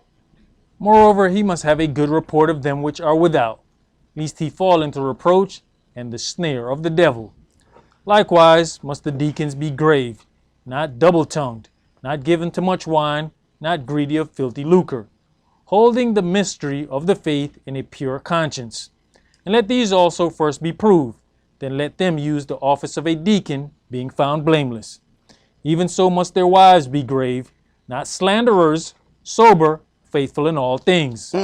Let the deacons be the husbands of one wife. Now, we're going to have to explain and go into several levels of this husband of one wife, even amongst the Euro-Gentile understanding of one wife. Because the Christian setup deal with that much differently than how this book deal with it. Go ahead. Ruling their children and their own houses well. For they that have used the office of a deacon well purchased to themselves a good degree, and great boldness in the faith which is in the Hamashiach Yahshua. These things write I unto you, hoping to come unto you shortly. But if I tarry long, that you may know how you ought to behave yourselves in the house of Elohim, which is the church of the living Elohim, the pillar and ground of the truth. And without controversy, great is the mystery of godliness. Elohim was manifest in the flesh, justified in the spirit, seen of angels, preached unto the Gentiles, believed on in the world, received up into glory. So we understand, we've already gone through, we know who's talking, we know who they are talking to.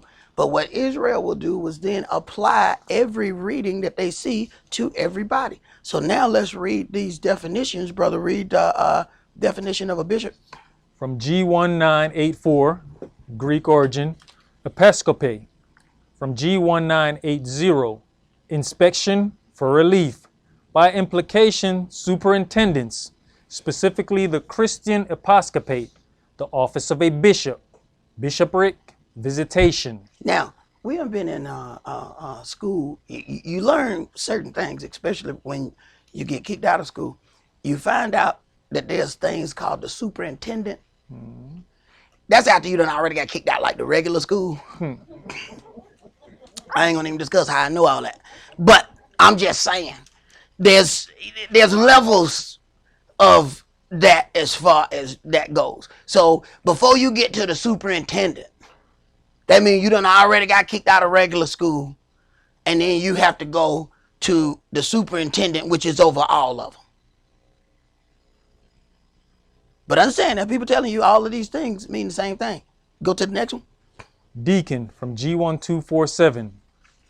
From G1249, to be an attendant, that is, wait upon, menially or as a host, friend or, figuratively, teacher.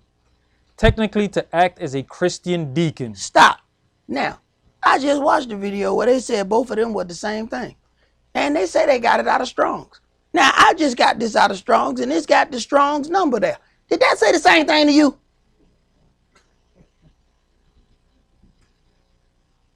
Man, they need to figure out how to have internet block. That when somebody send one of them stupid internet videos, that it just block it as spam or something. Because that is some mess. We just read out the same thing, and they claim they got it out of Strong's. Those definitions don't say the same thing. How are they the same? But this is how Yahweh use your past to help your future. Once I seen superintendent, I already know that I done had to go enough of them meetings. You know what I'm saying? My mom had to take out work. I already know when I seen that and they won't tell me it's the same thing. I was like, that's a lie and the truth ain't in it. I know what happened. I had to go to the superintendent. See, first, they suspend you for like 12 days. And then when you get ready to go back, they give you another 12 days because then you got to go to the superintendent. Because you can't just go right to them. That's a whole nother meeting. And that ain't going to be at the school. That's going to be at the county office. And that one used to be right down the street down here. They had a lot. It's a really big building, and they never mind. Go ahead, bro. Minister unto, serve. Use the office of a deacon. Deacon from G1249, from an obsolete diaco, to run or errands. Compare 1377, an attendant. To run on errands. what they're doing is setting this up along the various levels of the priesthood. All of the priests did not have the same authority. So for somebody to tell you that all these words mean the same thing and all these people have the same authority, they do not understand the priesthood. If that dude at the door getting near these candles, he gonna die. What do you think the whole thing was about with Moshe and the sons of Korah? They went in a place where they had no business going. But they were priests. But they were doing something that was outside of their job description. And it caused you death.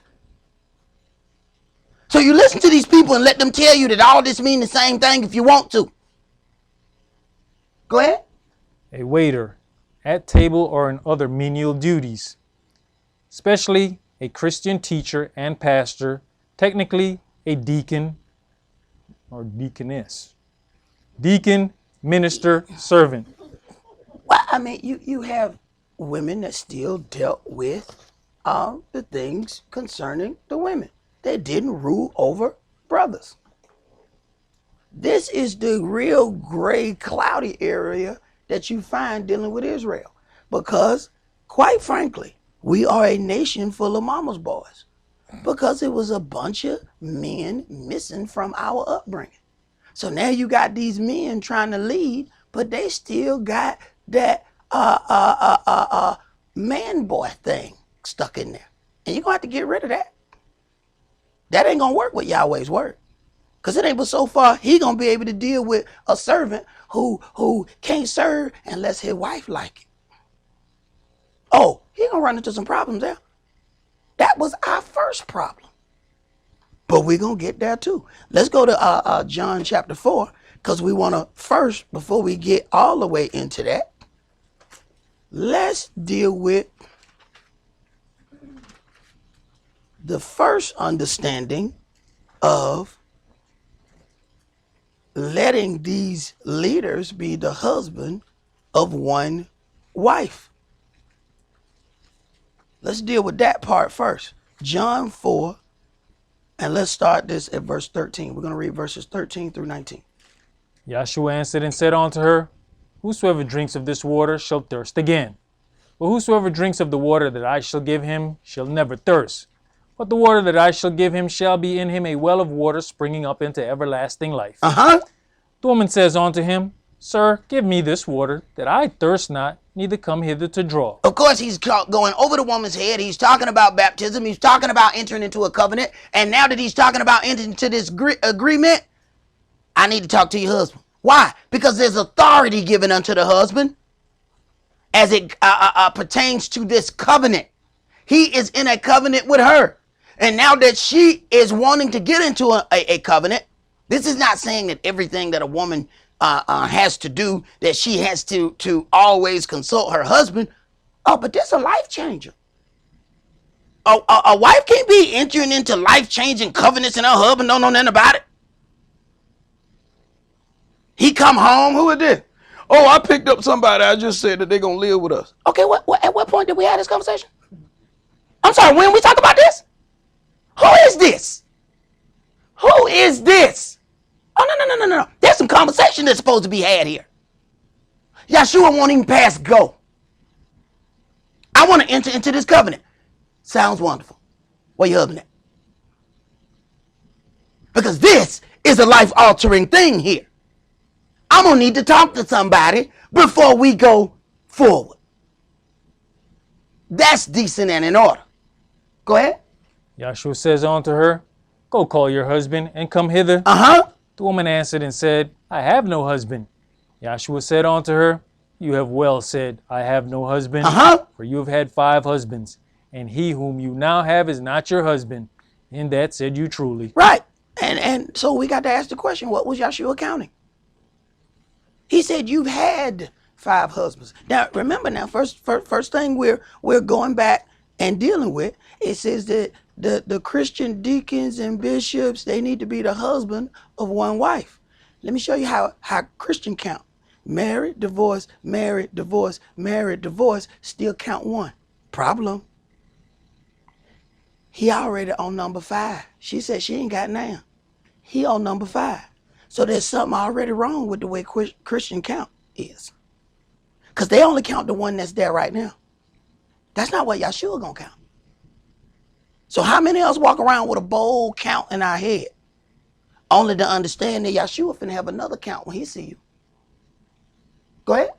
The woman says unto him, Sir, I perceive that you're a prophet. I perceive that you are a prophet. So that's something that we have to reconcile even in dealing with that. Let's go to Acts chapter 16.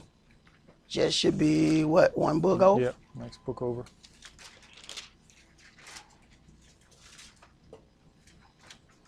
And there's some that say anything you see, you read, it should be attributed to everybody. It's one rule that fits all. And I understand that they don't know nothing about the setup of this. And this very thing is going to help deal with that. Acts chapter 16, we're going to read verses 1 through 3.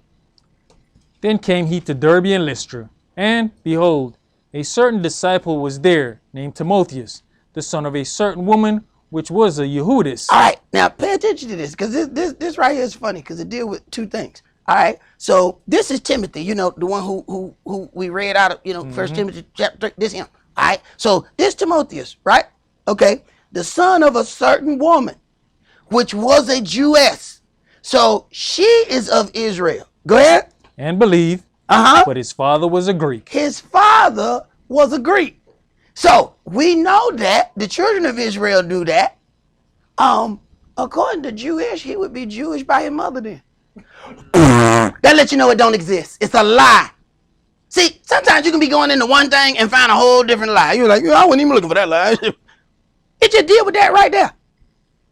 But watch how they deal with him. Go ahead.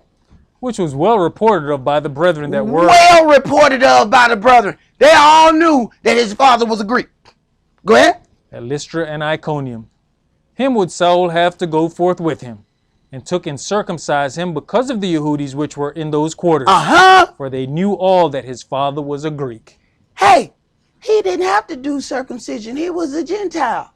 His father was a Gentile, so he was a Gentile. Here's the problem. You keep going around these Jews. They're going to do something to you, Timothy.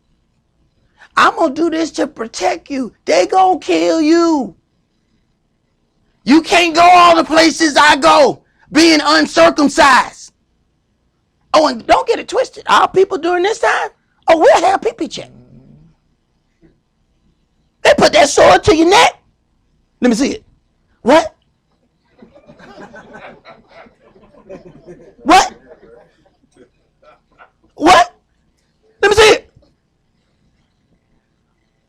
Oh, you finna make sure you can come past these walls right here. And if that don't look right, we finna take care of the business today. No, you don't play with them. They would kill you. Timothy did not have to get a circumcision. But Saul is concerned for his life. Bruh, they will kill you, bruh. You keep going there where I go. Therein lies the difference between the authority and the things between Israel and between the Gentiles. He was going too many places with Saul. Israel was going to do something to him. They already started asking the question, we've heard that you're teaching the Jews amongst the Gentiles something different. This is exactly what you find on the internet. They go out here and find something for the Gentiles and then turn around and try to teach it to us. And we let them do it.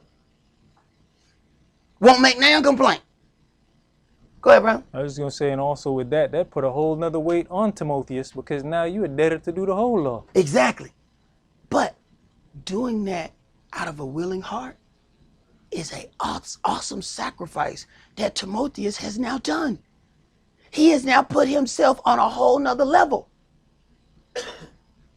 So now Timotheus can actually fall in something that may have been concerning the Gentiles, but then Yahshua had to look at, oh no, he was dealing on a whole nother level with the other stuff that he has done. Now we're going to throw that under.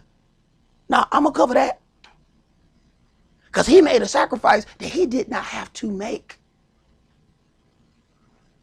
Let's go to Isaiah chapter 3.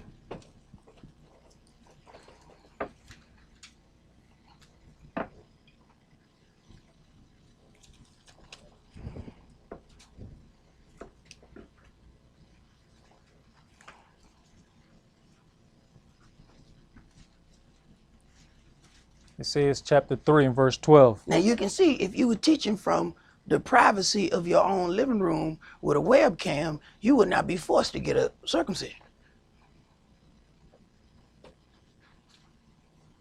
So that's why people run off at the mouth, because they ain't got to do nothing. They don't have to inconvenience themselves for anything. They ain't got to worry about anything. Let me tell you something. When you got a physical house, you got to protect that house physically and spiritually. You got folk that will look up and say, oh, that's a Hebrew congregation. Maybe we need to go there and start something.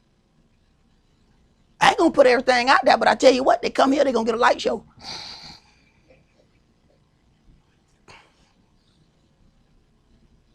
You got to be able to protect the house physically and spiritually. You got spiritual wolves and you got physical wolves. But you ain't got to worry about that when you're teaching from your living room. Go ahead. Verse 12.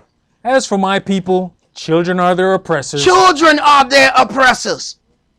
Children tell them what to do. Children tell them what they're going to eat. What you want to eat, baby?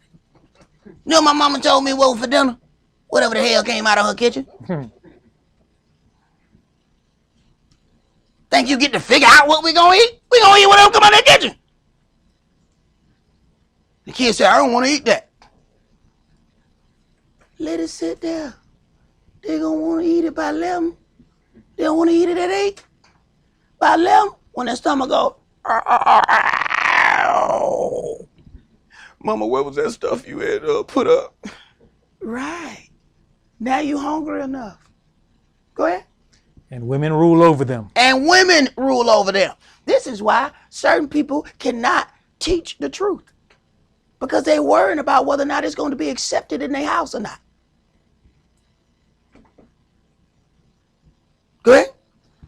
O my people, they which lead you cause you to err. They which lead you cause you to err. This is the same problem we had in the garden. Yahweh gives man a gift of a woman that was taken forth out of his body. What does man do? Choose the woman over Yahweh. Man has had this problem from the beginning of time, that we will deal with the gift more than the gift giver. You never love the gift more than the gift giver. You got to understand who gave you the gift. You never put the gift over the gift giver. And that's with any gift. Man has had this problem from the beginning. And here it is. Brothers still had that problem. Go ahead. And destroy the way of your paths. Verse 13. Yahweh stands up to plead and stands to judge the people. Yahweh will enter into judgment with the ancients of his people and the princes thereof. For you have eaten up the vineyard. The spoil of the poor is in your houses. What mean you that you beat my people to pieces and grind the faces of the poor? Says the Adonai Yahweh of hosts. Right. And understand, we have mastered the art of being able to do this with a smile. Why? Because we've been educated in the daughter of Babylon. See, the daughter of Babylon shows you how to play nicety.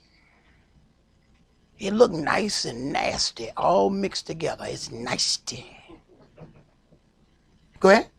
Moreover, Yahweh says, because the daughters of Zion are haughty and walk with stretched forth necks and wanting eyes, walking and mincing as they go. Y'all know they don't walk when they step, they strut. Right. Go ahead. And making a tinkling with their feet. Therefore the Adonai will smite with a scab the crown of the head of the daughters of Zion, and Yahweh will discover their secret parts. And we know ain't no more part secret. You can see all of them.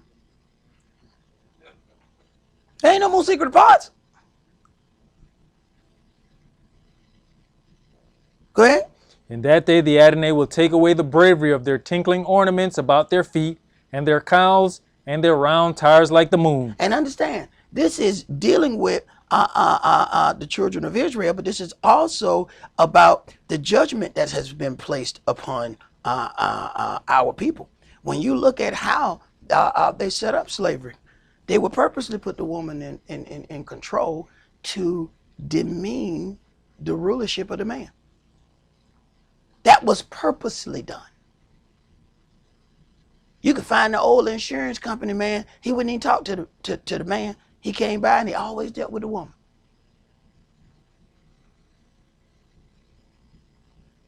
During slave time, they dealt with the woman, not the man. So there has been a system set up among our people to overrule the setup of the house, so that if you can make that upside down and lopsided, then you can implement anything. This is why the serpent went directly to the woman.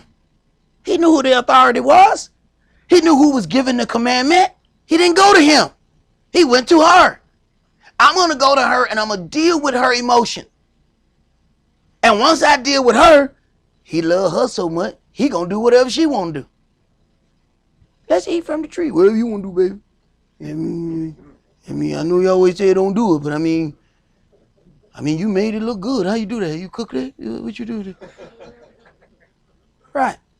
Go ahead. I mean, even up to this day, if you go out shopping and it's a commission-based thing, you watch who the salesperson is really focusing on, if it's the man or the woman. Right. The man automatically like, no, we don't need that. We don't need that. And we could need like 8 of them. That's our first reply to everything. We don't need that. Baby, they selling shingles and we got 4 pots on the floor soaking up water. We don't need that. See, that's why you have to balance that, because some of that, the woman is actually right. You really do need that stuff. Okay? So you have to learn how to balance. You can't go through with no iron fist saying, I'm the leader of the house and this is what we're going to do. No, man. A lot of that she right about. You just got to know them times when she ain't. And that whole fruit thing, wasn't right. Go ahead. The chains and the bracelets and the mufflers, the bonnets and the ornaments of the legs and the headbands and the tablets and the earrings. Mm-hmm. Now, this haughtiness that has been given to the daughters of Zion, we learned that on Sunday morning. See, on Sunday morning, you can do anything there. It's all kind of authority given. People don't understand the power of the mother's board. People came from Christian church and don't even understand the mother's board. Those were set as the only respectable women of the church, and we didn't even notice that. Those were the only women who wore hats. Their head was covered. Do you realize that they could not come in without a hat? We were there and didn't even understand what was going on. If one came and she left her hat, the head mother would go to her office and go, get one. So, baby, you can't be out here without no hat on. What? So everybody else can be out without one? But not the mothers. Those are the respectable women of the church. We came from it and didn't even know what we were looking at. Check that out. Go ahead. The rings and nose jewels, the changeable suits of apparel, and the mantles, and the wimples, and the crisping pins, the glasses, and the fine linen, and the hoods, and the veils. And it shall come to pass that instead of sweet smell there shall be stink, and instead of a girdle a rent, and instead of well-set hair baldness. And I keep telling people, that's going to make everybody cover their head right there. Folks don't want to cover their head. Y'all wish I would just give them a bald spot. Boy, are they going to wrap up so tight? That's going to take care of their business. It was supposed to be covered anyway. And once you get accustomed as a man of Israel, man, my whole look of what is appealing has changed. I used to be like really into hair like that. Once I started seeing women with hair wrap, it altered what I thought was pretty. Now, even when I'm home, I still want to see hair wrap. And it's not something that you have to do when you get home. That's your house. I still like it. That's allowing the word to alter you, though. Cause see, that was totally different in my years leading up to the word. My first love and the one right after that were both hairdressers. I was really into hair. Then here come Yahweh's word. That's gone. Do you let him do that to you? Go ahead, brother. And instead of a stomacher, a girding of sackcloth, and burning instead of beauty. Your men shall fall by the sword, and your mighty in the war. And her gates shall lament and mourn, and she being desolate shall sit upon the ground. Now, you have to, first of all, I got to make this point here, that these were not supposed to be separated in these chapters. And you're going to find that they tried to really separate one of these events from the other. But all of this is the same event. As you get to what's starting in so-called chapter 4 and verse 1, this is all connected to the humbling of the daughters of Zion, which is then connected to the setup of the future kingdom. But by making a division in the chapter here, people do not accept this as the same event. They're going hand in hand. Keep going. And in that day 7 women shall In take... that day. What day? He just talking about in that day. What day? What day we talking about? The day. We were just reading about all of these things that's going to happen. All of this is connected. Why? Because Israel got punished, right? Part of that punishment, we were punished 7 times more for our sins. Okay, when it's time for restoration, he's got to repair being punished 7 times more than everybody else on the earth. Read. And in that day 7 women shall take hold of one man, saying, we will eat our own bread and wear our own apparel. Only let us be called by your name to take away our reproach. Right. See, but you will read certain things or listen to certain people. They will not even include these things because they don't like the way it sounds. But what happens is you're not ready for the return of the Mashiach. Because you got one thing set on your brain. And when the Mashiach return, he's setting up order and he's got to right the wrongs that Israel has had to suffer all this time. Go ahead. Is it that they don't like it or their wife don't like it? Well, when you got it, I tell you, brother, I should have brought my coin. I keep me a handful of coin when I talk to them henpecked brothers. And I just throw that coin out there and they go to pecking. And then I can go ahead and talk to the wife because that's the real leader of the house. A henpecked dude can't teach. Because as soon as he get to something his woman don't like, he going to skip that verse. Yahweh can't even use them henpecked dudes. They are unusable to Yahweh. Go ahead. In that day shall the branch of Yahweh be beautiful and glorious, and the fruit of the earth shall be excellent and comely for them that are escaped of Israel. And it shall come to pass that he that is left in Zion... He that is left... Wait a minute. What is he talking about? Do y'all understand how many people going to die in this? That's the part that we're missing. He's dealing with a remnant.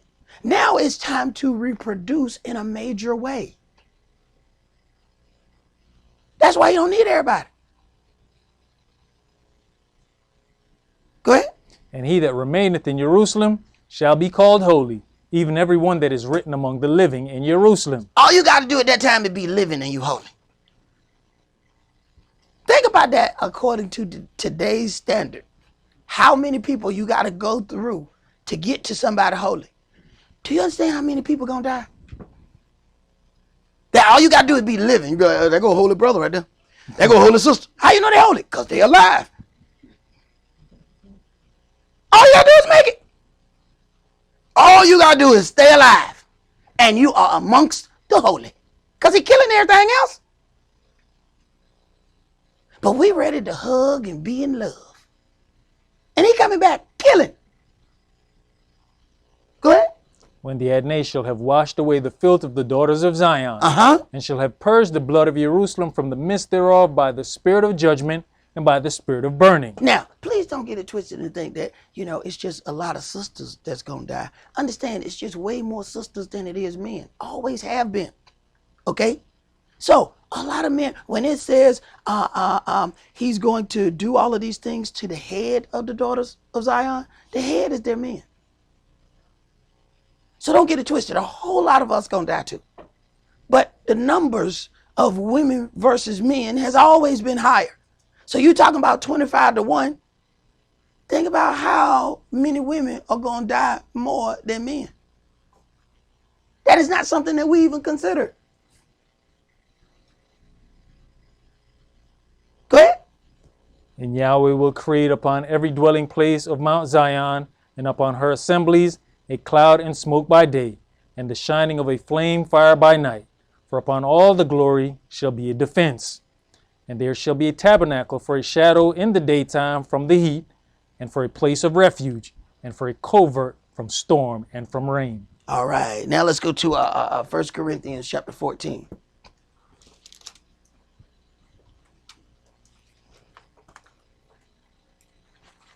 And we're just going to get a couple verses out of here.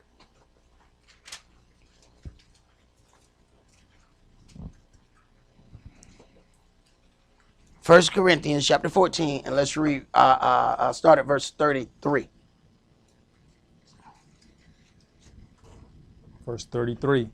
For Elohim is not the author of confusion, but of peace, as in all churches of the saints. Now, understand, we're in Corinth, which is Greece. We are still dealing with the churches amongst the Euro-Gentiles. It's kind of funny to me when I hear people talking about scripture, because I had an elder who went through all of these things and then taught me a lot of things. A lot of these people, especially when they love this term apostle, because they think that is, a bunch of self-taught people, not understanding that these people still grew up in the culture. So they already had an understanding of the culture. They didn't just come in the word. So that's this thing. As you go out in the world, you're going to hear all of these people. I'm an apostle. I'm this. So that's supposed to be led of the Spirit. So they say the Apostle Paul, nobody had to teach him. This man was already taught in the word. This man spoke several languages and had dual citizenship. He had citizenship in Rome and citizenship in Israel.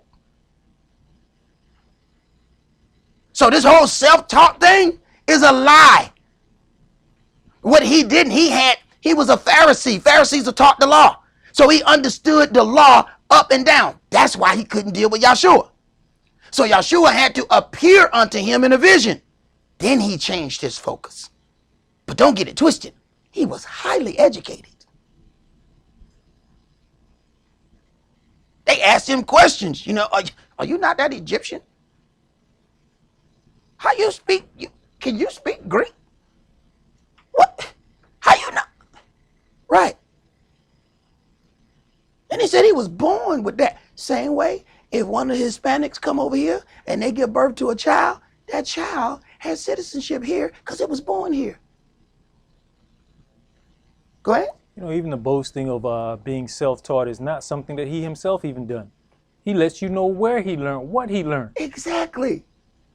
But see, that's the issue.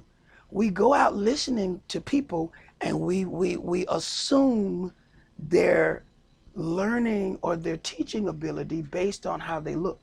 So we'll look at some olders and say that they some elders. And they're just older. And you start asking some questions. So how long you been in the word? They've been in the word for 2.5 years. And then didn't have an elder teach them. So the things that they're teaching, they have not encountered any of those things. This is where it says not being a novice, having your senses exercised by use. But I'm going to tell you, if you're sitting in the privacy of your home behind a webcam, I can tell you ain't with so much use you getting.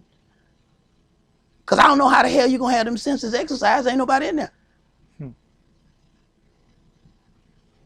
I'm telling you, when you got to deal with wolves come amongst the sheep, your senses get exercised. Go ahead, bro. Verse 34. Let your women keep silence in the churches, for it is not permitted unto them to speak. Now, I just heard somebody say that now. They said Paul was the leader of the church and he set forth all the rules. But when they got to the point where the women weren't supposed to speak, That's not what he meant. He did not mean not speak per se. now it means something different. Let me tell you something. This is not something that they would even have to tell the children of Israel. Because you understand something if you know the priesthood. There was a separate court for the women. This is a blessing in itself, that we are in the same room. When you understand the priesthood, it would be all men in this section. The women would be in a section further back. So now you listen to somebody who teaching who do not know the setup. So now they saying, let your women keep silent. That ain't what it really meant. Our women wouldn't even been right there by us. So we got to get out of this thing that we want to hold hand and read scripture together. You do that at your house. You can tell when the newly Christian people come in here because they want to sit right by Honey Boo Boo. No, I want to hold her hand as we read Revelation. Well, all I can tell you is sit on that other aisle over there. And you sit her right beside you and maybe y'all can hold hands. But you need to be on that side and she's going to be on this side. There's a separation. And let me tell you something. When they set that thing up in the kingdom, she's going to have some long arms for you to hold her. She's going to have some long arms. Because she's going to be way back there. I want to see y'all pull that off. You better figure out what you're going to do before you get in there. Because that ain't going to work. Go ahead. You know, even this whole thing, he clarified. He said, let your women be silenced in the church. And then he went ahead and said, because they're not permitted to speak. But see, when you listen to, let them henpeck brother. It's so funny. You can tell when a henpeck brother is teaching when they're supposed to be doing something together, and you hear the woman more than you hear the brother who's supposed to be teaching. This is the woman's point of view then you're teaching from. This ain't yours. They are not permitted to speak. This is why we have Bible study. And it's open question answer. It ain't but so much that we're going to do on the Sabbath as far as that. You hear men speaking on the Sabbath. When we have Bible study, it's not even in this same room. So that we don't defile the place where we keep the Sabbath. We have our Bible study in the next room. And women are allowed to come. Women are allowed to ask questions. It doesn't matter if they're clean or unclean. All of that is open. But not on the Sabbath day, not during the assembly. But see, you can erase all them rules if you just set up a webcam and get into your living room. You ain't got to deal with none of that. But then you're teaching falsehoods to everybody else. Go ahead. But they are commanded to be under obedience, as also says the law. And if they will learn anything, let them ask their husbands at home, for it is a shame for women to speak in the church. And it's amazing. How you going to take that and tell me it means something else? It's a shame for a woman to speak in church. They are not permitted. Let them keep silent. So he goes on 3 different levels, but at the end of the day, it means something else. 1 minute, Saul is the leader of the church and everything he say goes. Well, until he say this. Hypocrisy is what it is. Go ahead. What? Came the word of Elohim out from you, or came it on to you only? If any man think himself to be a prophet or spiritual, let him acknowledge that the things that I write unto you are the commandments of the Adonai. Wait a minute. The things that I speak to you are the commandments. Wait a minute. I heard somebody say it's not any law that a woman cannot speak in the assembly. The law is she wouldn't have been in there. This is what you know when you're talking to people who don't know what they're talking about. Ain't no law. So wait a minute. So did he lie then? Wait a minute. First, he's the one that set up the rules. Now, is he lying? It says, let him acknowledge that the things that I write unto you are the commandments. So is he lying? He making this up? Go ahead. But if any man be ignorant, let him be ignorant. And that, my friend, is the whole kit and caboodle right there. There you go, right? I've been waiting for you to get to that one. That's the one. If any of them going to be ignorant, let them be ignorant. Because they're going to do what they want to do anyway. It don't matter what you say. Because understand, when you hear a lot of those things, you're not going to change the view of those individuals. What you are doing is to try to keep down the damage from the people who listen to them lies. But you ain't gonna change their position. They have already decided what their position is, and you ain't gonna change it. But let us hear the conclusion of this matter. Let's go to Hebrews chapter 7.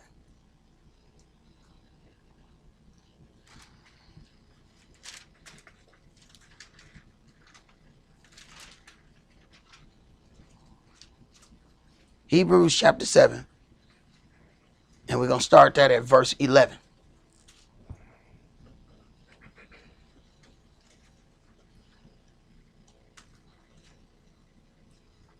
Verse 11.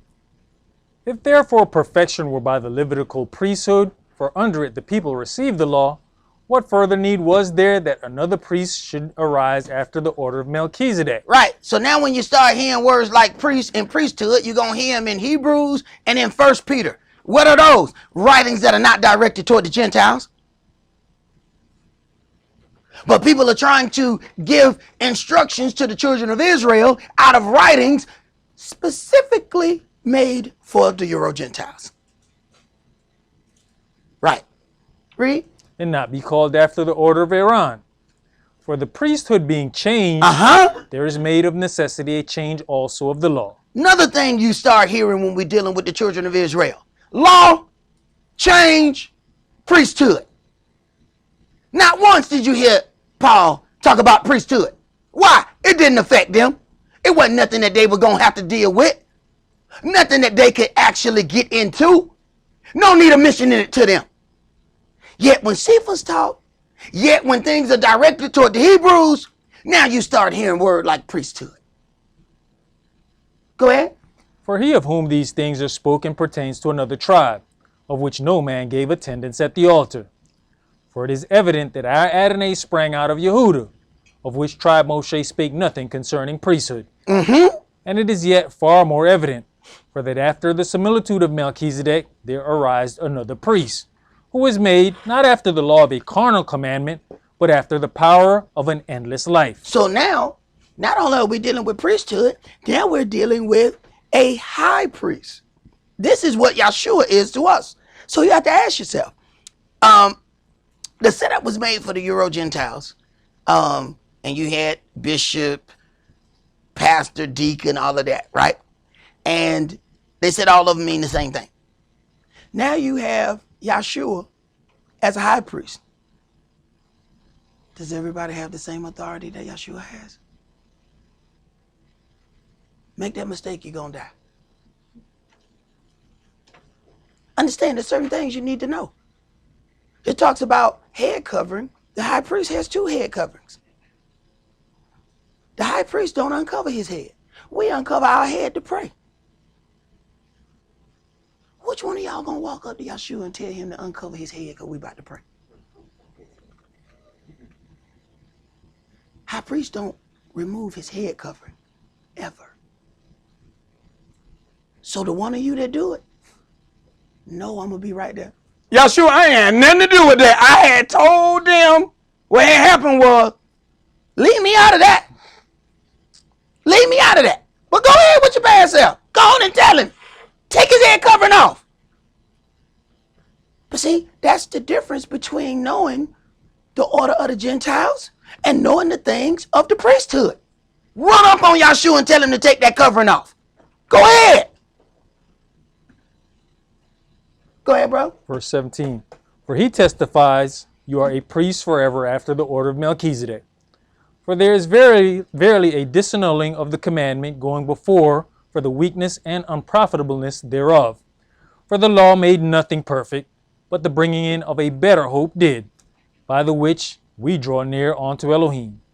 And inasmuch as not without an oath he was made priest. For those priests were made without an oath, but this with an oath by him that said unto him, the Adonai swear and will not repent, you are a priest forever after the order of Melchizedek. An everlasting priesthood that shall not be taken away. So the priesthood can't be done if Yeshua is still there. If you have high priest, then you have under priest. Go ahead. By so much was Yahshua made a surety of a better testament. And they truly were many priests, because they were not suffered to continue by reason of death. But this man, because he continues ever, has an unchangeable priesthood. Wherefore he is able also to save them to the uttermost that come unto Elohim by him, seeing he ever lives to make intercession for them. You know, what I find interesting is a lot of times you're listening to people read, and they're trying to give you instruction on what is allowed and what is not allowed. And they go into books like Psalms and things of that nature. Sin is defined as the transgression of the law.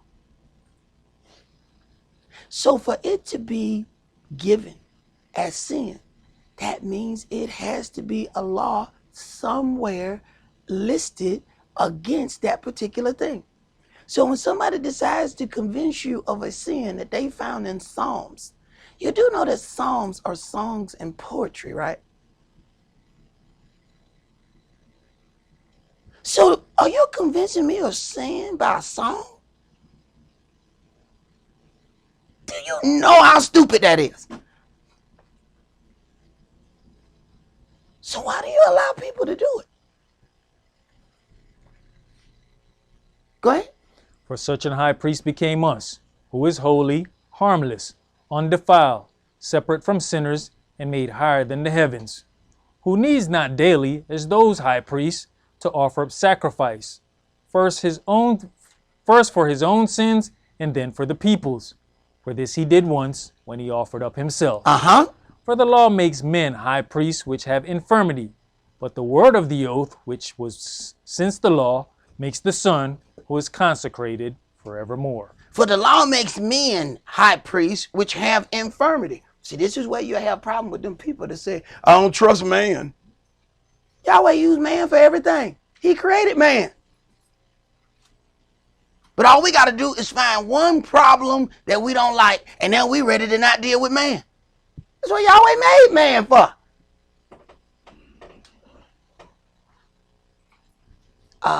When it comes down to these things, it talks about the blindness of the heart.